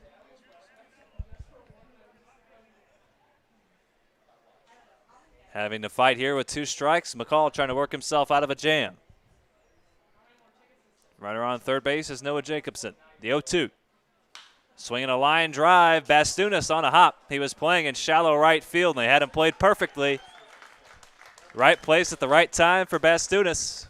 And the runner is stranded on third. We're halfway done here in the Nightcap. 1-0 Eagles here on Car-Shield Collegiate League TV.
Halfway done here in the Nightcap. 1-0. Eagles on top. Hoots coming to bat. New arm out there for the Eagles. It's the left-hander out of Ball State, Tim Ewald, the Francis Howell Central graduate. Worked an inning in 2/3 against the Gems back on Sunday. Back out on the mound here on Wednesday. He'll face Colin Bergman, Jamie Young, and Tyler Bastunas, 6, 7, and 8 for the Hoots as they try to get on the scoreboard here in the middle innings. Austin Tresser held them off the scoreboard and out of the hit column for 3 innings. 67 pitches for Tresser, 4 strikeouts, 4 walks, and that's it. That pitch misses up and in. 1 ball, 1 strike. On the Slubilican, Colin Bergman made a nice play in left field a couple innings ago. His lone at bat so far, he reached on a walk. 1 ball, 1 strike. Tim Ewald working from the third base side of the rubber, and he'll tell Hamilton Anderson to go through the signs once more. The 1-1. Up and away. Full extension catch there by Anderson. Yeah, Ewald's a guy that comes from the 3/4 arm slot. Going to see a fastball, slider, curveball mix. Fastball can get up into the low 90s. That pitch gets away. 3 balls, 1 strike. Sometimes when you try to rev it up, first time out in a little while, gets away from him. But look, this is a guy that, obviously can fill up the zone. Spent some time at Dallas Baptist before he got a chance to go to Ball State. Francis Howell, I know if, you end up going to Dallas Baptist after leaving Francis Howell, you're filling up the zone well. Dallas Baptist, one of the stronger baseball teams in the country, often overlooked. They don't get a lot of publicity on the national stage, but year in, year out, national title contenders as Colin Bergman works a leadoff walk. And they're in a really good conference, but most people don't associate Dallas Baptist with the Missouri Valley Conference. It's just kind of weird, but it's just the way that it goes. So Bergman reaches on his 2nd free pass, 5th issued by the Eagles tonight.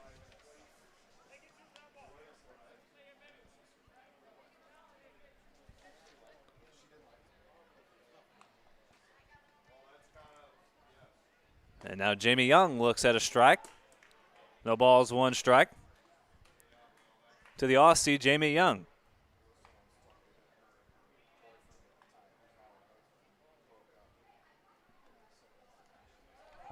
And that pitch gets away from Anderson, and Bergman's going to take 2nd. Yeah, now that's the 3rd pitch that has gotten away from Ewald like that. And if you're the Eagles staff, you got to kind of be concerned with what you're seeing right now because it hasn't looked all that consistent. Understand that it's only been a couple of batters, but he's got to be around the zone a little bit more, have some better control. There's a right-hander getting loose down there for the Eagles. Looks like Austin Young, the big right-hander. And that fastball misses off the plate. Ewald looks like he's trying to throw it through a brick wall. His fastball can reach about 90 miles an hour.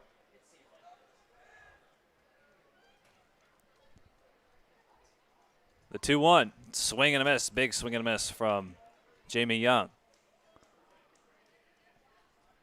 2 balls, 2 strikes. These 2 guys at the plate right now, Jamie Young, Hamilton Anderson, soon to be GLVC foes. Jamie Young headed to Maryville. Hamilton Anderson at Drury down in Springfield.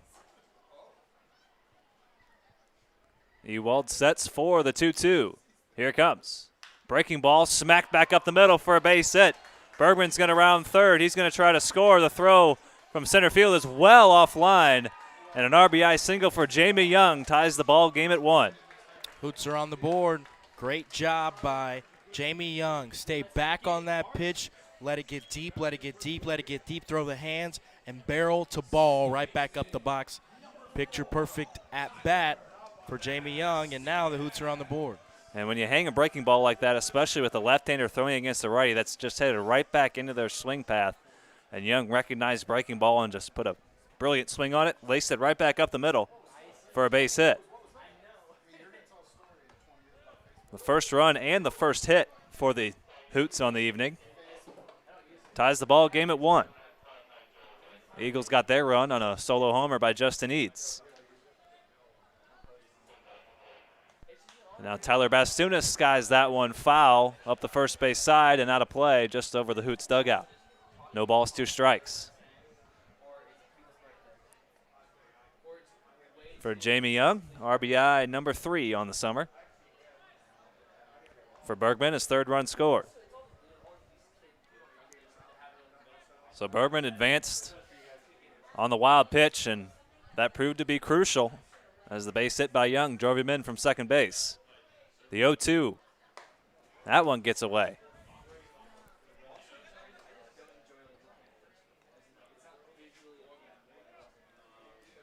One ball, two strikes, the SIUE Cougar. Tyler Bastunas. Matt Staker awaits on deck.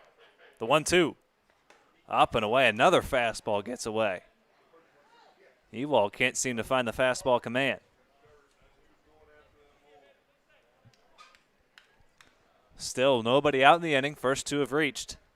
One on a free pass, one on a RBI single by Jamie Young. The 2-2. Good breaking ball, froze him for strike three. Buckled the knees of Tyler Bastunas for the first out. Bastunas now 0 for 1.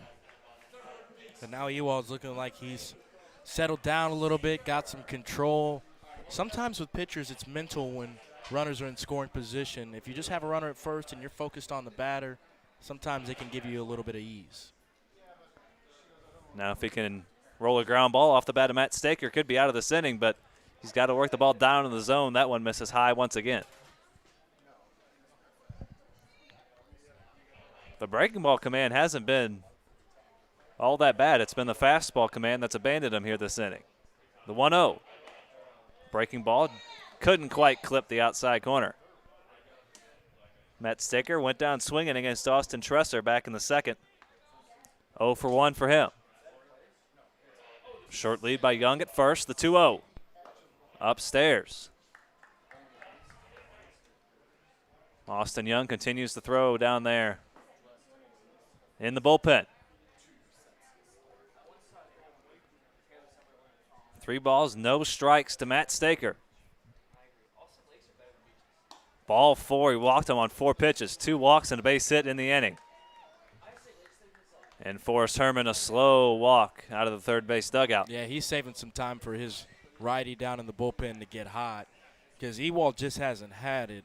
And this is not a spot where you can just allow him to be figuring it out there. Hoots are threatening, and arguably their base hitter, one of the best hitter, one of the best hitters in this league, Chase Krogman, coming to the dish. You think the leash is getting shorter and shorter. One more at bat where he struggles, maybe 2, and he's probably going to be out of this ball game. And I think it might be 1. The reason why lefty on lefty matchup is might be what the Eagles are trying to play here, and he might go ahead and face Dominic Cusimano as well. So 2 is probably right, and he might not make it. He might not make it past that. We shall see. He can get Krogman to roll over. He can get out of this inning. But he's got to work the ball in the strike zone. That one is up, and it gets away from Anderson. Both runners advance. And that's just not the way you want to start off. Not at all. The at-bat after you just had a conversation with Coach. Probably leash gets shorter pitch by pitch right here. There isn't much rope left on that leash. The Eagles bring the corners in. Middle stays back in a tie ball game in the 4th. Another fastball misses high, and Ewald just cannot find the strike zone with that heater. Pretty interesting that he keeps missing high because he throws from a 3/4 arm slot.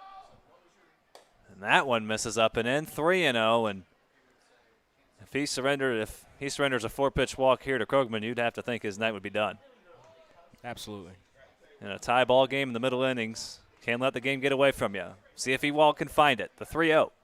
There's a pitch up and in for ball 4. And Forrest Herman will come out of the dugout, and it looks like Ewald's night is through. So the bases are loaded, 3 walks in the inning and a base hit.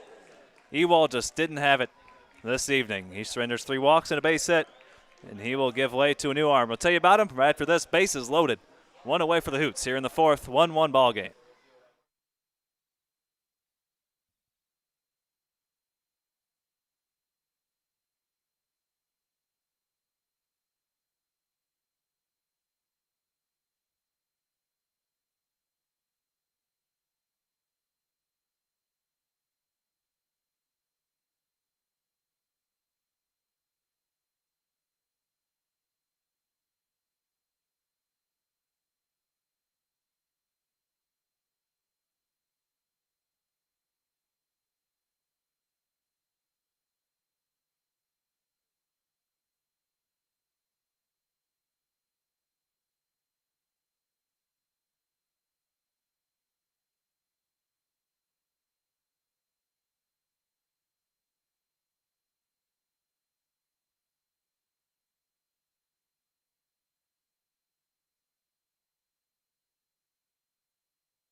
On the pitch for the Eagles, it's the big 6'7" right-hander, Austin Young, out of Fort Zumwalt East High School. This kid is still 17 years old, throws in the upper 80s, 6'7", right around 200 pounds. And he'll deal to Dominic Cusimano with the bases loaded, one away. Austin Young worked 4 1/3 against the Cavemen back on Friday, was charged with 6 earned runs, but really pitched much, much better than that. The first pitch to Cusimano misses away for a ball.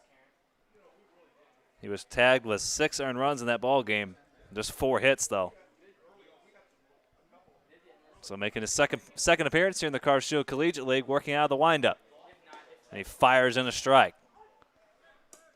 This young right arm is headed to Southeast Missouri State. That's where he's made his commitment. Works from a 3/4 arm slot from the windup. And Cusimano rips that one to right. Justin Eads gets behind it. We're going to have a play at the plate. Young tags. The throw is not in time. So a sac fly for Dominic Cusimano puts the Hoots on top 2-1. Strong throw from Eads. It was just up the line. And good speed from Young at third to score to make it 2-1 Hoots. And they've scored 2 runs on just 1 hit. Cusimano drives in Young.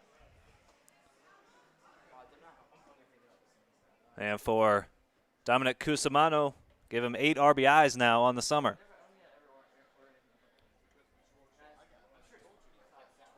So Cusimano now 0 for 2 with that RBI. 0 for 1, rather, with that RBI.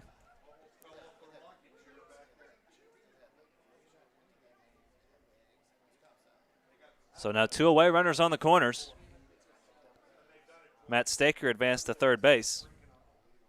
Chase Krogman stays at first. Nevo hits that one to first, handled there by Stalcup. So Martin comes in and retires both men he sees, but the sac fly by Cusimano and a base hit by Jamie Young puts the Hoots on, drives in a run, and then scores a run to put the Hoots on top. 2-1. Hoots on head to the top of the 5th here on Carr Shield Collegiate League TV.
To the top of the 5th we go. Hop, Piper, and Henderson 9-1 into your scrap metal, battery, electronic recycling needs.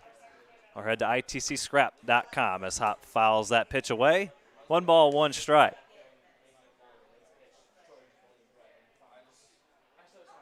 Not much time in the season left, but if you want to get involved with the broadcast, hit us up on social media at CarShieldCL, Twitter, Instagram, and Facebook. There's a breaking ball from Logan McCall. Inside 2 balls, 1 strike. Or you can shoot us an email, CarShieldCollegiateLeagueTV@gmail.com.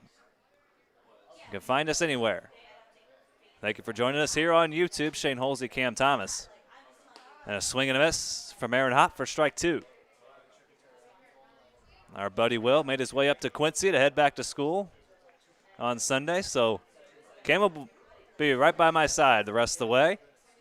Bringing all the action here on Carsteel Collegiate League TV, and a ground ball, a diving play by Bastunas. The throw to first, not in time.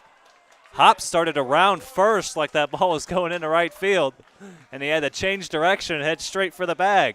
What a play by Bastunas, but not in time to get Hop. And I think if Hop doesn't head first slide there into first base, he may or may not be safe. That was a great play by the second baseman, Bastunas. And just getting to that Just baseball. to get to it. That ball was ticketed for right field. So Hop reaches base. He's now 1 for 2, and now the leadoff hitter, Kenny Piper. Outside for a ball. Piper, a couple of strikeouts this evening against McCall. Working into the 5th.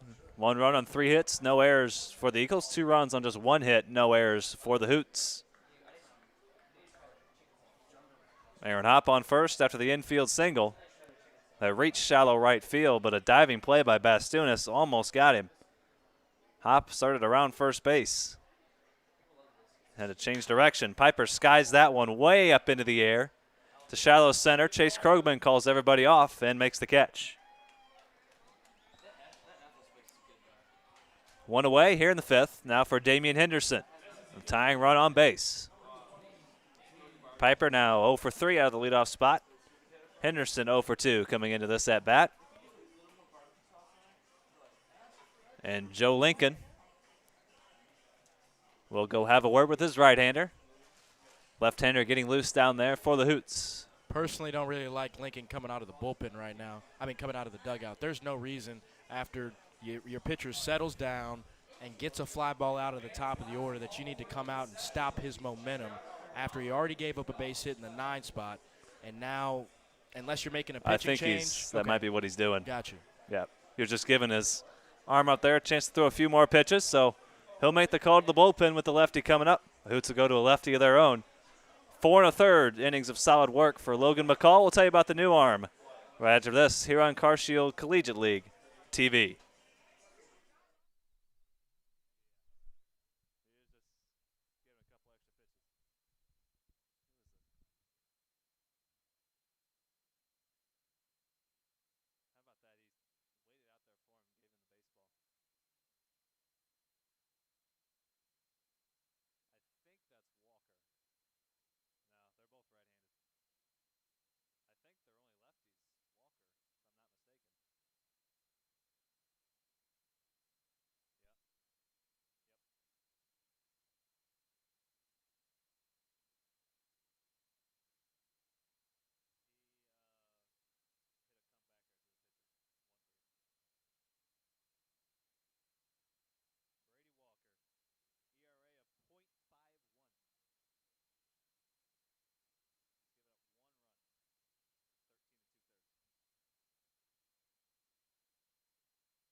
So Logan McCall gives way to the stingy left-hander out of Central Arkansas, Brady Walker.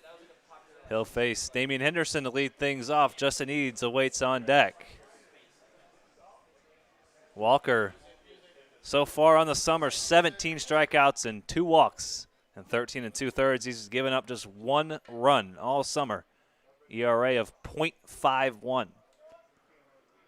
This Hoots pitching staff as a whole, a 2.22 earned run average coming into play. They've surrendered just the 1 run this evening. Solid work by Logan McCall through 4 1/3. He gives way to Walker, and Henderson chops at the first and over the head of Matt Dunham and into right field for a base hit. And Hop will go on over to third base. That's just an unlucky play for the Hoots right there. That only happens on turf. Big Hop goes way over the first baseman's head and into right field for a base hit. If we're playing on a dirt and grass infield, that might be a double play. But it bounces over the head of Matt Dunham down the right field line for a base hit. 5 hits now for the Eagles, and this guy has the biggest one of them all so far, Justin Eads. Big matchup here, big time chance here for Eads. Runners on the corners, one away, facing Walker. Swing and a miss on the first pitch. That kid is just geared up every single time, ready to obliterate a baseball. He's 2 for 2 this evening. Hit a couple of balls hard. The last one might be one of the hardest hit balls we've seen all summer. Just an absolute rocket to left center. And the swing is so simple. He keeps his hands steady right near the ears and the shoulders, and then just sends the hands in the barrel.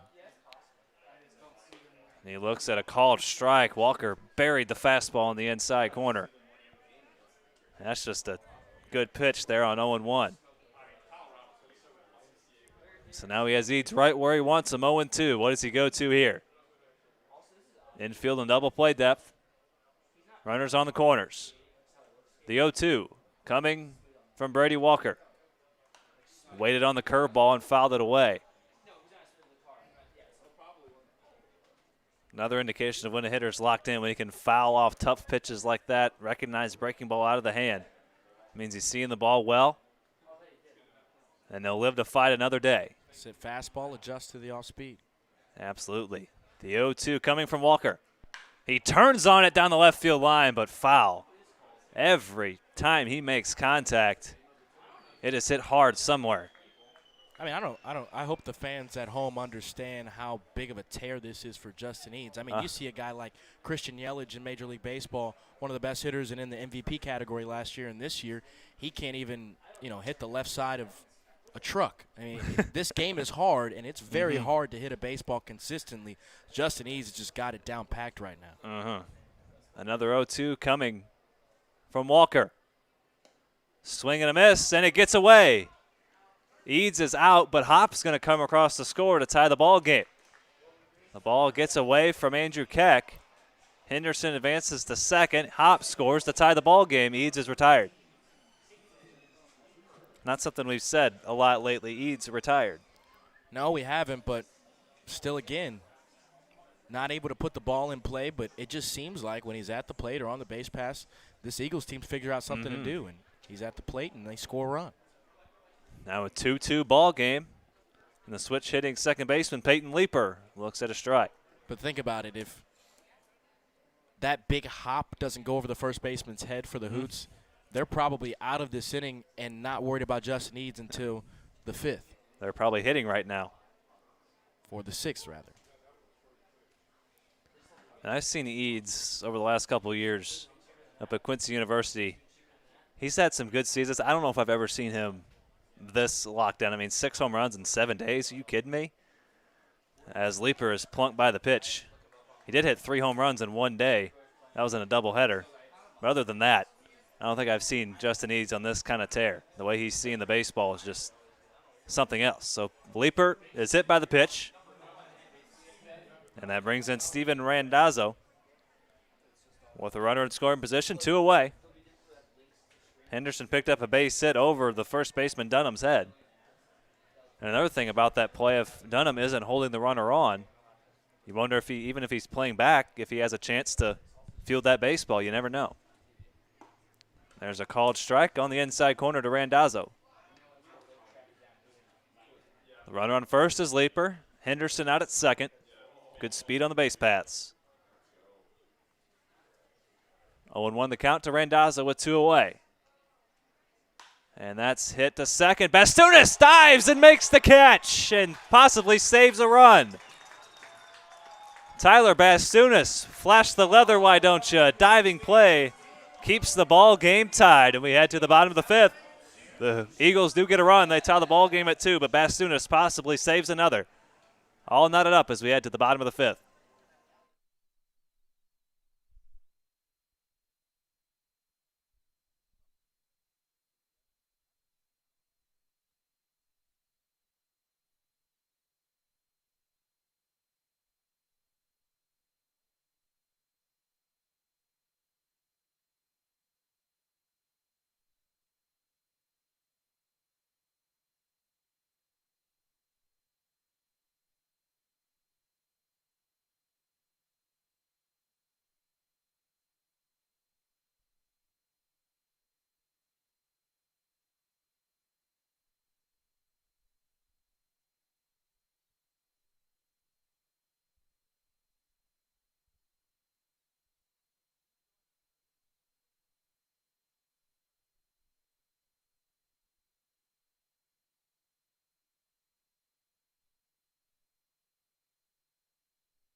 We have ourselves a tie ball game, but it could be an Eagles lead if it wasn't for the diving catch by Tyler Bastunas to rob Steven Randazzo of a potential RBI base hit. The Eagles do get a run. Austin Young fires in a strike to Andrew Keck. No balls, one strike. Middle of the Hoots order, Keck, Dunham, and Bergman. Outside corner, and Young fires in a strike. Well, I've been very impressed with this right-hander. The numbers won't show it in his first outing, but really pitched a great ball game. Cruised through 4 innings, ran into some trouble in his 5th inning of work, but the high school right-hander delivers a ball in the dirt, 1 ball, 2 strikes. This guy's still about 6 or 7 months away from his 18th birthday. He'll be a senior at Fort Zumwalt East this fall. The 1-2 to Keck. Down and away. 2 balls, 2 strikes. Andrew Keck leading off, Matt Dunham to follow. And then Colin Bergman. The 2-2 from Austin Young. Breaking ball, and Keck was way out in front of it. Did everything he could to foul it away. Those big overhand curveball from Austin Young sweeping across the strike zone. Another 2-2 coming from Young. Fastball fouled straight back, so he had him out in front on the breaking ball. Sped him up with a fastball. Now let's see if he slows him down again with the breaking ball, or if he doubles up with the fastball.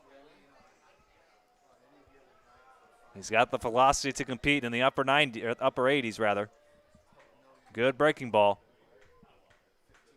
Another 2-2 coming here. Good battle to start the bottom of the 5th.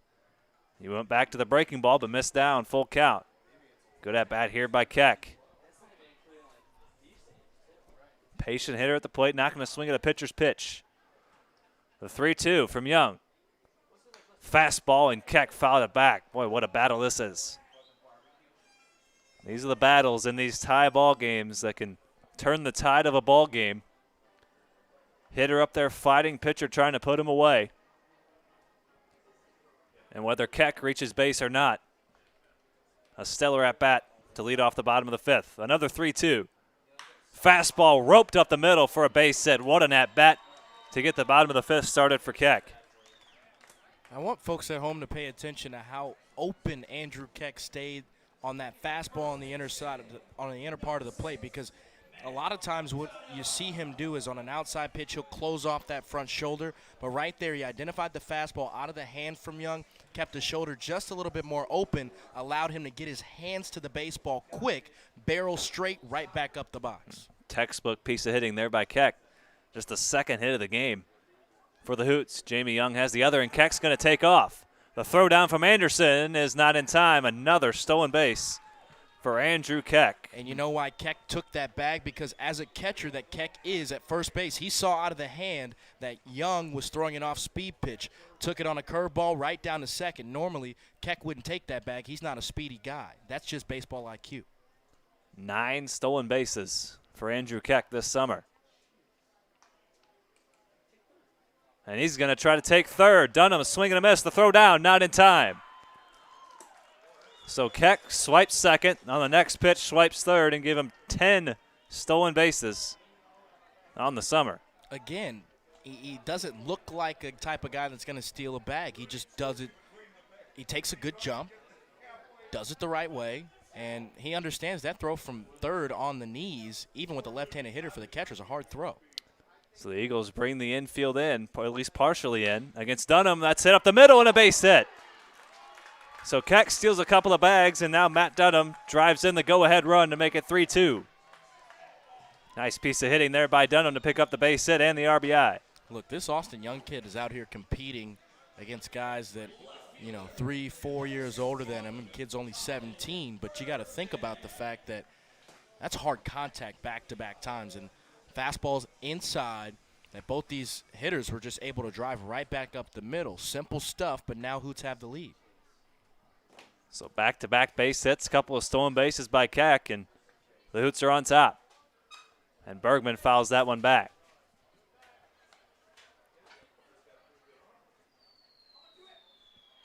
Big right-hander Austin Young, 6'7", a shade under 200 pounds.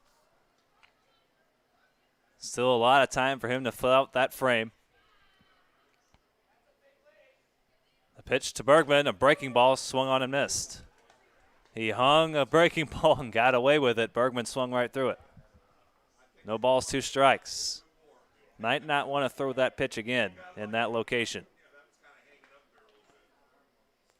No balls, 2 strikes to count to Bergman, who's walked a couple of times and scored a run this evening. 3-2 Hoots lead. They've done it on just 3 hits. All of them singles. 2 in this inning. 1 by Keck, 1 by Dunham. The 0-2 from Austin Young.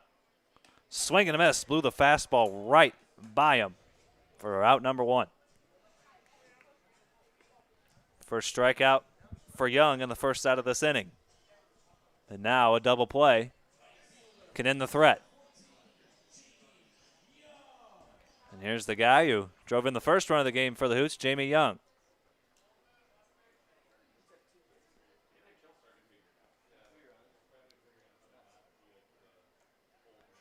Young 1 for 2 on the evening. Drove in a run and scored a run. The first pitch, a breaking ball from Young for a strike.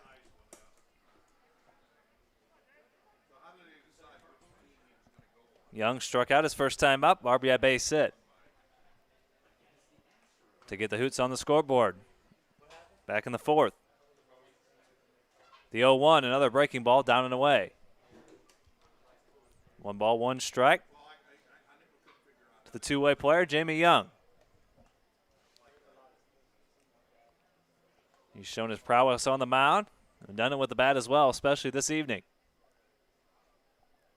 The 1 ball, 1 strike offering. Went with the breaking ball once more and spiked it. 3 straight breaking balls, now 2-1. You know Jamie Young's hunting a fastball right here. Picked up a base hit to center field his last time at the plate, rather. 2 balls, 1 strike. Short lead at first by Dunham. The 2-1. A fastball rather up and in for ball 3.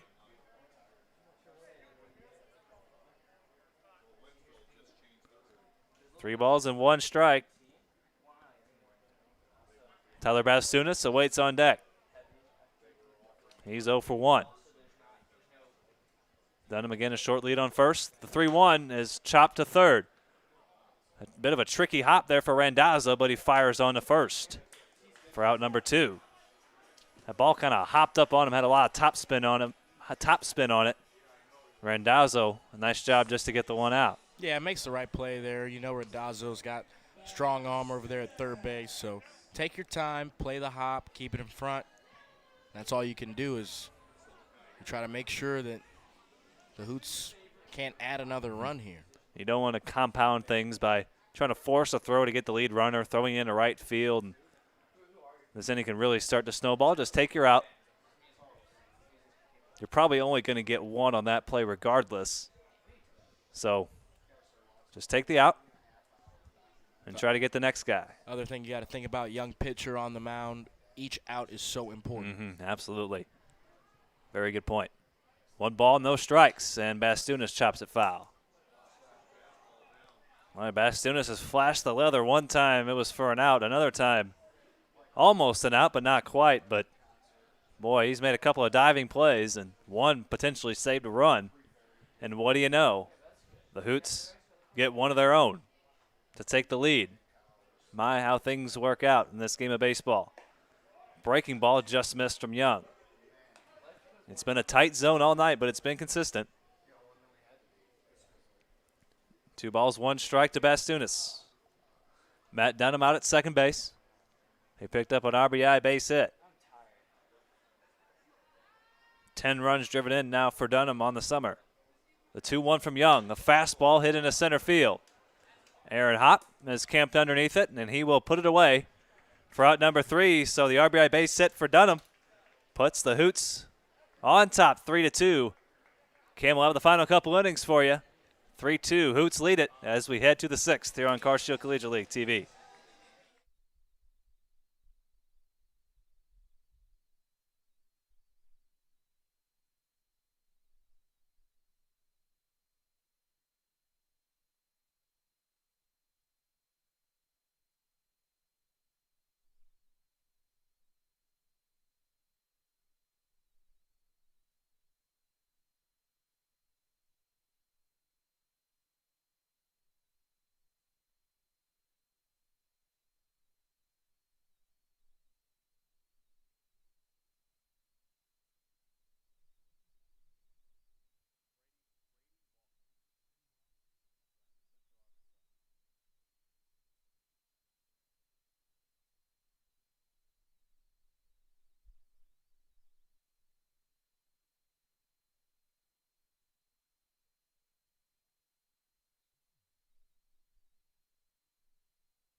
Noah Jacobson, followed by John Stalkup, and Hamilton Anderson will be who comes to the dish here in the top of the 6th inning for the Eagles. Hoots hanging on to a 3-2 lead here in the top of the 6th inning. Brady Walker going into his 2nd inning of work. Here comes the first offering, a swing and a miss on the fastball outside from Noah Jacobson for strike 1. Jacobson today is not registered in at bat, but does have 2 plate appearances where he reached on walks. Here's the 0-1. Fastball is lifted over the concourse out of play here at Carshield Field. Continues to be a gorgeous night for baseball here as your Hoots lead the Eagles 3-2. Here comes the 0-2 from the lefty. Missed up and away, ball 1. Full moon highlighting itself over left field in the sky. Here comes the 1-2 in the dirt for a ball to make it 2 balls and 2 strikes. A beautiful dark night here at Carshield Field. Plenty of fans on hand.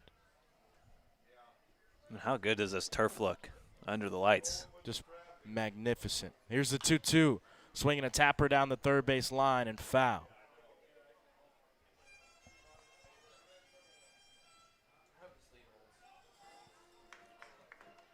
Opportunity for the Hoots to try to pick up a victory here this evening. Don't forget, all 6 teams that were in action today will be in action tomorrow. We've got another triple header on tap for you on what should be another beautiful day tomorrow. Here's the 2-2. Another swing, and this one sawed off over the press box and out of play. So Jacobson will be followed by the first baseman, John Stalkup. Walker is ready on the hill, gets his sign from Keck behind the plate, and now is going to take time with the batter, Jacobson.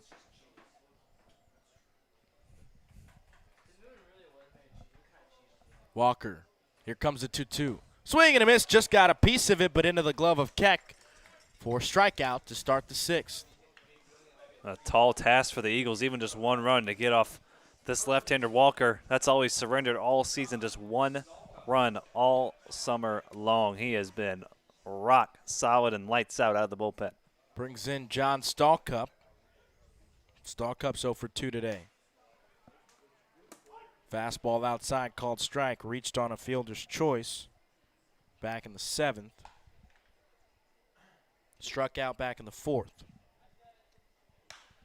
Here's a swing and a line drive down the right field line. It gets out of play and foul into the seats in front of the Blue Moon patio bar. So now Stalkup has fallen behind in the count. No balls and 2 strikes. 1 out. Here's the pitch. Swinging another line drive down the right field line. This one floats in the air just a little bit more, clanks off the seats, and goes into foul territory. So Stalkup has done a good job trying to stay alive here. Walker trying to deliver the wipeout pitch here. 0-2, foul back towards the screen. Stalkup just got a piece of it on the inner third. Experienced pitcher out of University of Central Arkansas is Brady Walker. Young catcher out of Southern Illinois Carbondale is the batter, John Stalkup. Here comes the 0-2. Swinging a line drive into right center field. Going back is the second baseman, and he'll make the catch. Will Bastunis in right center for the catch. That ball looked like that was going to travel a lot farther. It just kind of died out there in shallow right field. And we just keep seeing that today, especially as the day has continued and as it gets cooler. And so that brings in the left-handed hitting catcher, Hamilton Anderson. Sends the first pitch he sees into left field.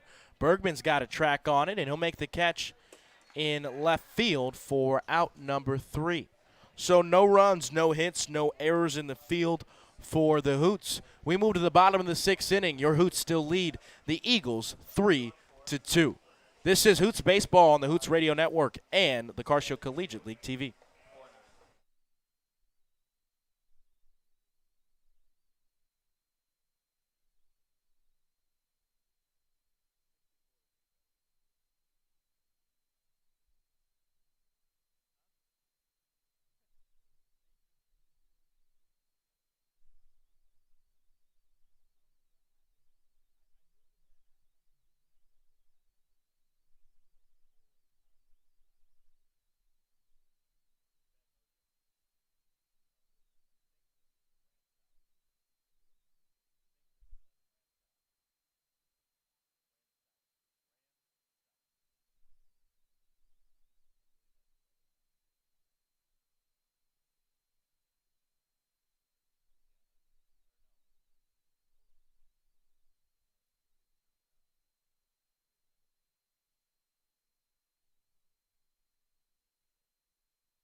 Welcome back to CarShield Field here in O'Fallon, Missouri.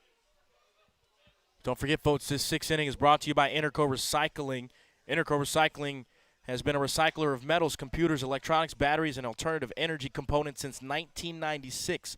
The company operates a 400-square-foot facility on more than 30 acres centrally located on the Illinois side of St. Louis in the shadows of the Gateway Arch.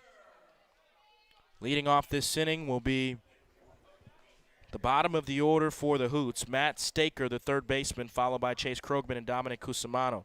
New arm on the hill, Evan Ramsauer, the righty out of Jefferson College, will take the hill after Austin Young was on the mound, worked through a couple of innings for the Eagles.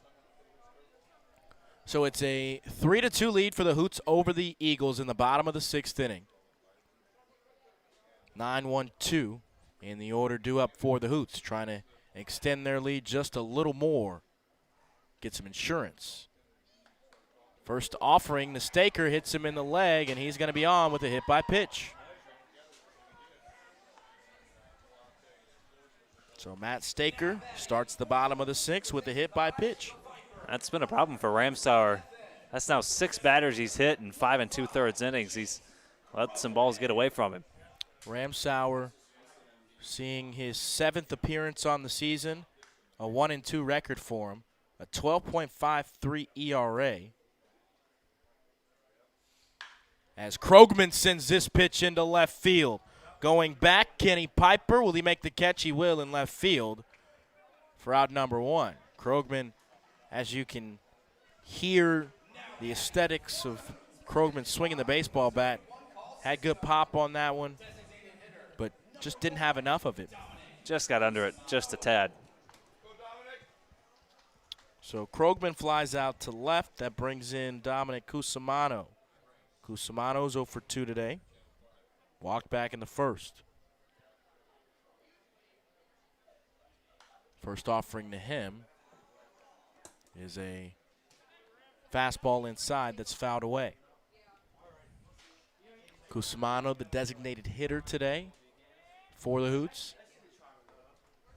As he's behind in the count. No balls and 1 strike to Evan Ramsauer. 1 runner on and 1 out here in the bottom of the sixth. Here's the pitch. Curveball missed low and inside, and Cusimano was able to hold up. Makes it 1 ball, 1 strike, and 1 out. Outfield is straight away. Infield ready for a double play ball up the middle. Shortstop is pinched about 6 steps away from the bag. Here's the pitch. Swing and a miss, high cheese. Cusimano couldn't catch up to it.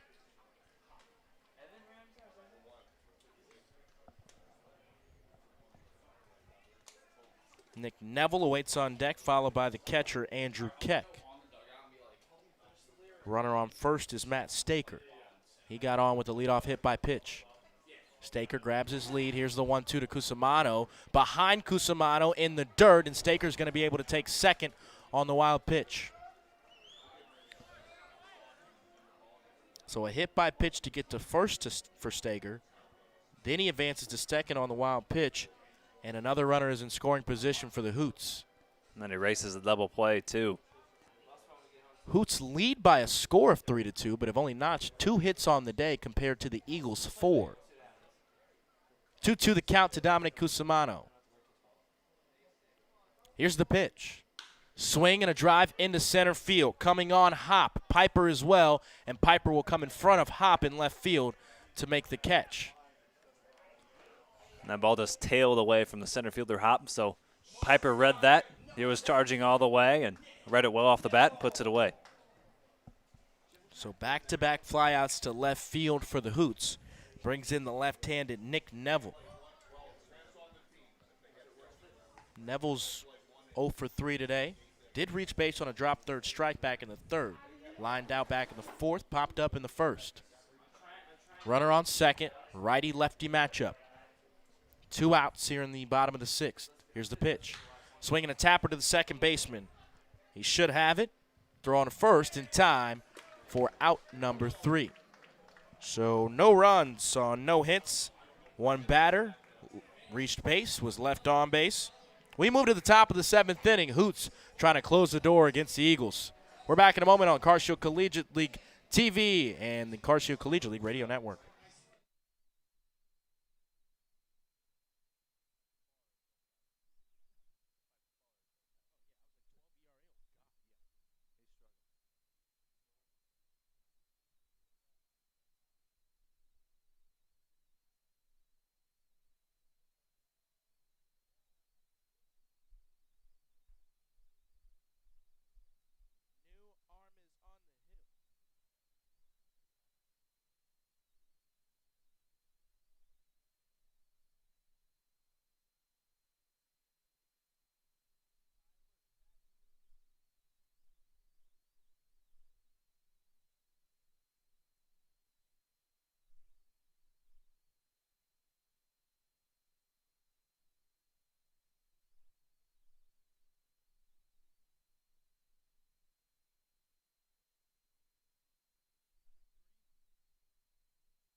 Tyler Bastunis in to close it out here in the top of the 7th inning for the Hoots. He faces 9-1-2 in the Eagles' order. First pitch to Aaron Hop, a ball inside. Hop is 1 for 2 today, single back in 5th. Here's the pitch, swing and a hack on a fastball outside to make it 1 ball, 1 strike. Hoots scored 3 runs on 2 hits today. Eagles just 2 runs on 4 hits. Here's the pitch. Fastball painted right on the outside corner on the black for strike 2. Most fans have headed home here at CarShield Field, but got a baseball to finish. Here's the 1-2. Tap right back up the middle. Slide by the shortstop to field it. Throw to first. Save. That would have been a tough play and a speedy runner in Aaron Hop on with his 2nd single today. Hop's almost been robbed a couple of times of a base hit. He's beaten out a couple of infield ground balls. He gets a base hit off the guy who almost robbed him last time, and Neville made one heck of a play up the middle, but Hop just too much speed. So now Cusimano is in left field. Bastunis is on the hill. Bergman's at 3rd. First pitch to the leadoff hitter for the Eagles, Kenny Piper, is a ball. Runner at first base. And just a 1-run lead for the Hoots. Here's the 1-0. Swing and a miss on a off-speed pitch low, and Piper couldn't catch up to it. Piper, 2 strikeouts today, 1 looking to start the ball game off in the 1st. Swinging in the 3rd, flew out to center in the 5th. Here's the 1-1. Did he offer? Home plate umpire Justin Robinson said yes, he did. Strike 2.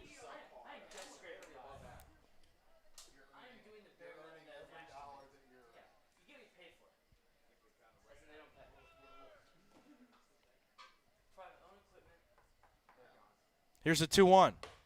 Up and inside, ball 3.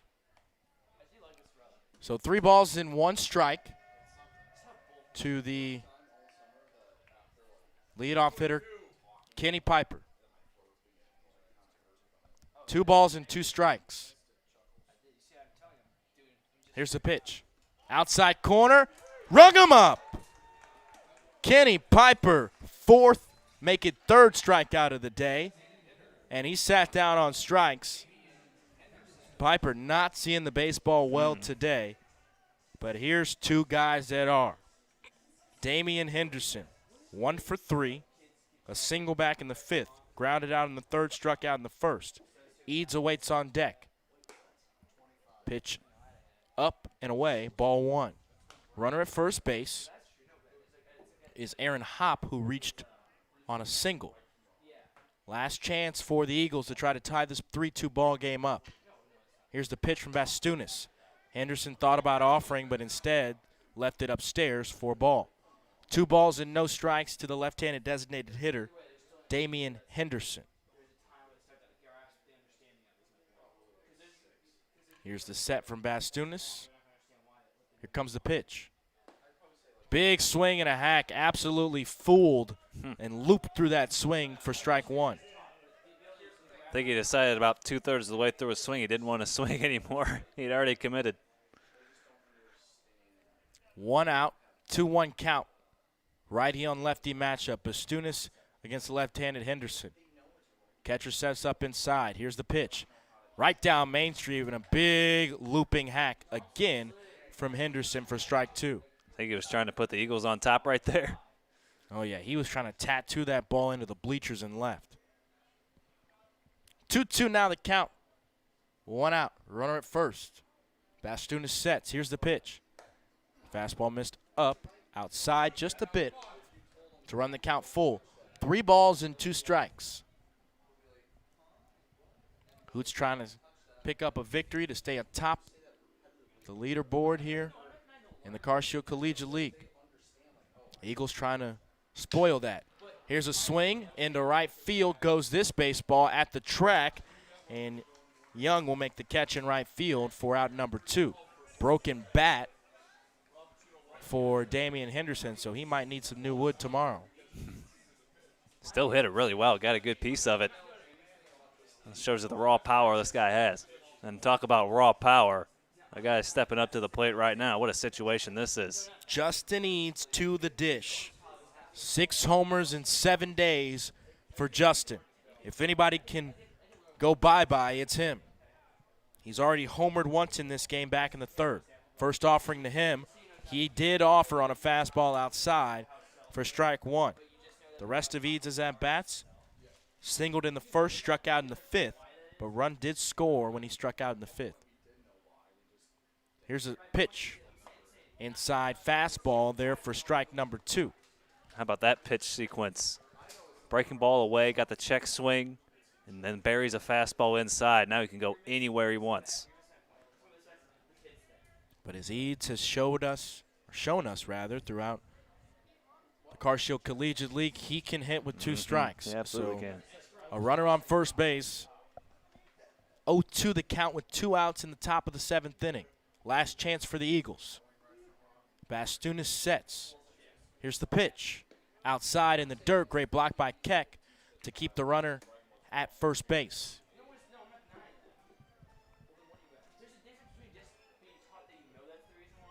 If Hop makes it to second on a pass ball in the dirt, just an easier opportunity for Eads to drive him in. Here's the pitch. Off-speed pitch outside corner. Got him looking. Your Hoots win this one by a score of 3-2.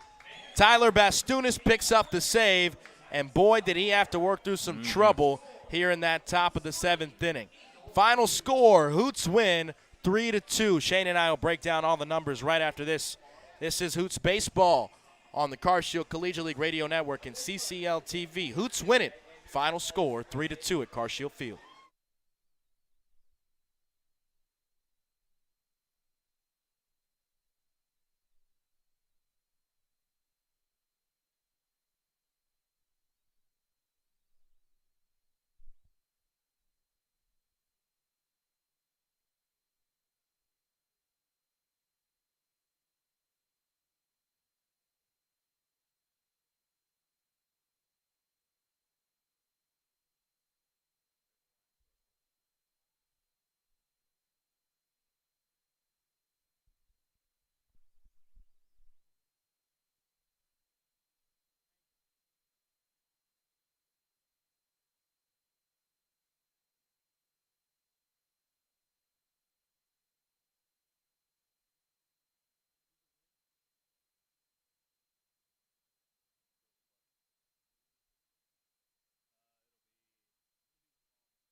Welcome back to Carshield Field here in O'Fallon, Missouri, as we have completed a full day of baseball here in O'Fallon at Carshield Field.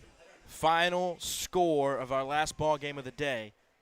It's a 3-2 victory for the Hoots over the Eagles. Final lines for a couple of these different guys as you take a look at the Hoots on the mound. Logan McCall started this ball game off 4 1/3 innings pitched through 77 total pitches. Gave up 1 big fly. Brady Walker picks up the win today for the Hoots through an inning and 2/3, gave up 1 hit, and Tyler Bastunas picks up the save in the 7th. For the Eagles, Austin Tresser started this ball game off, the Fatima High School graduate that's heading to the University of Missouri in the fall.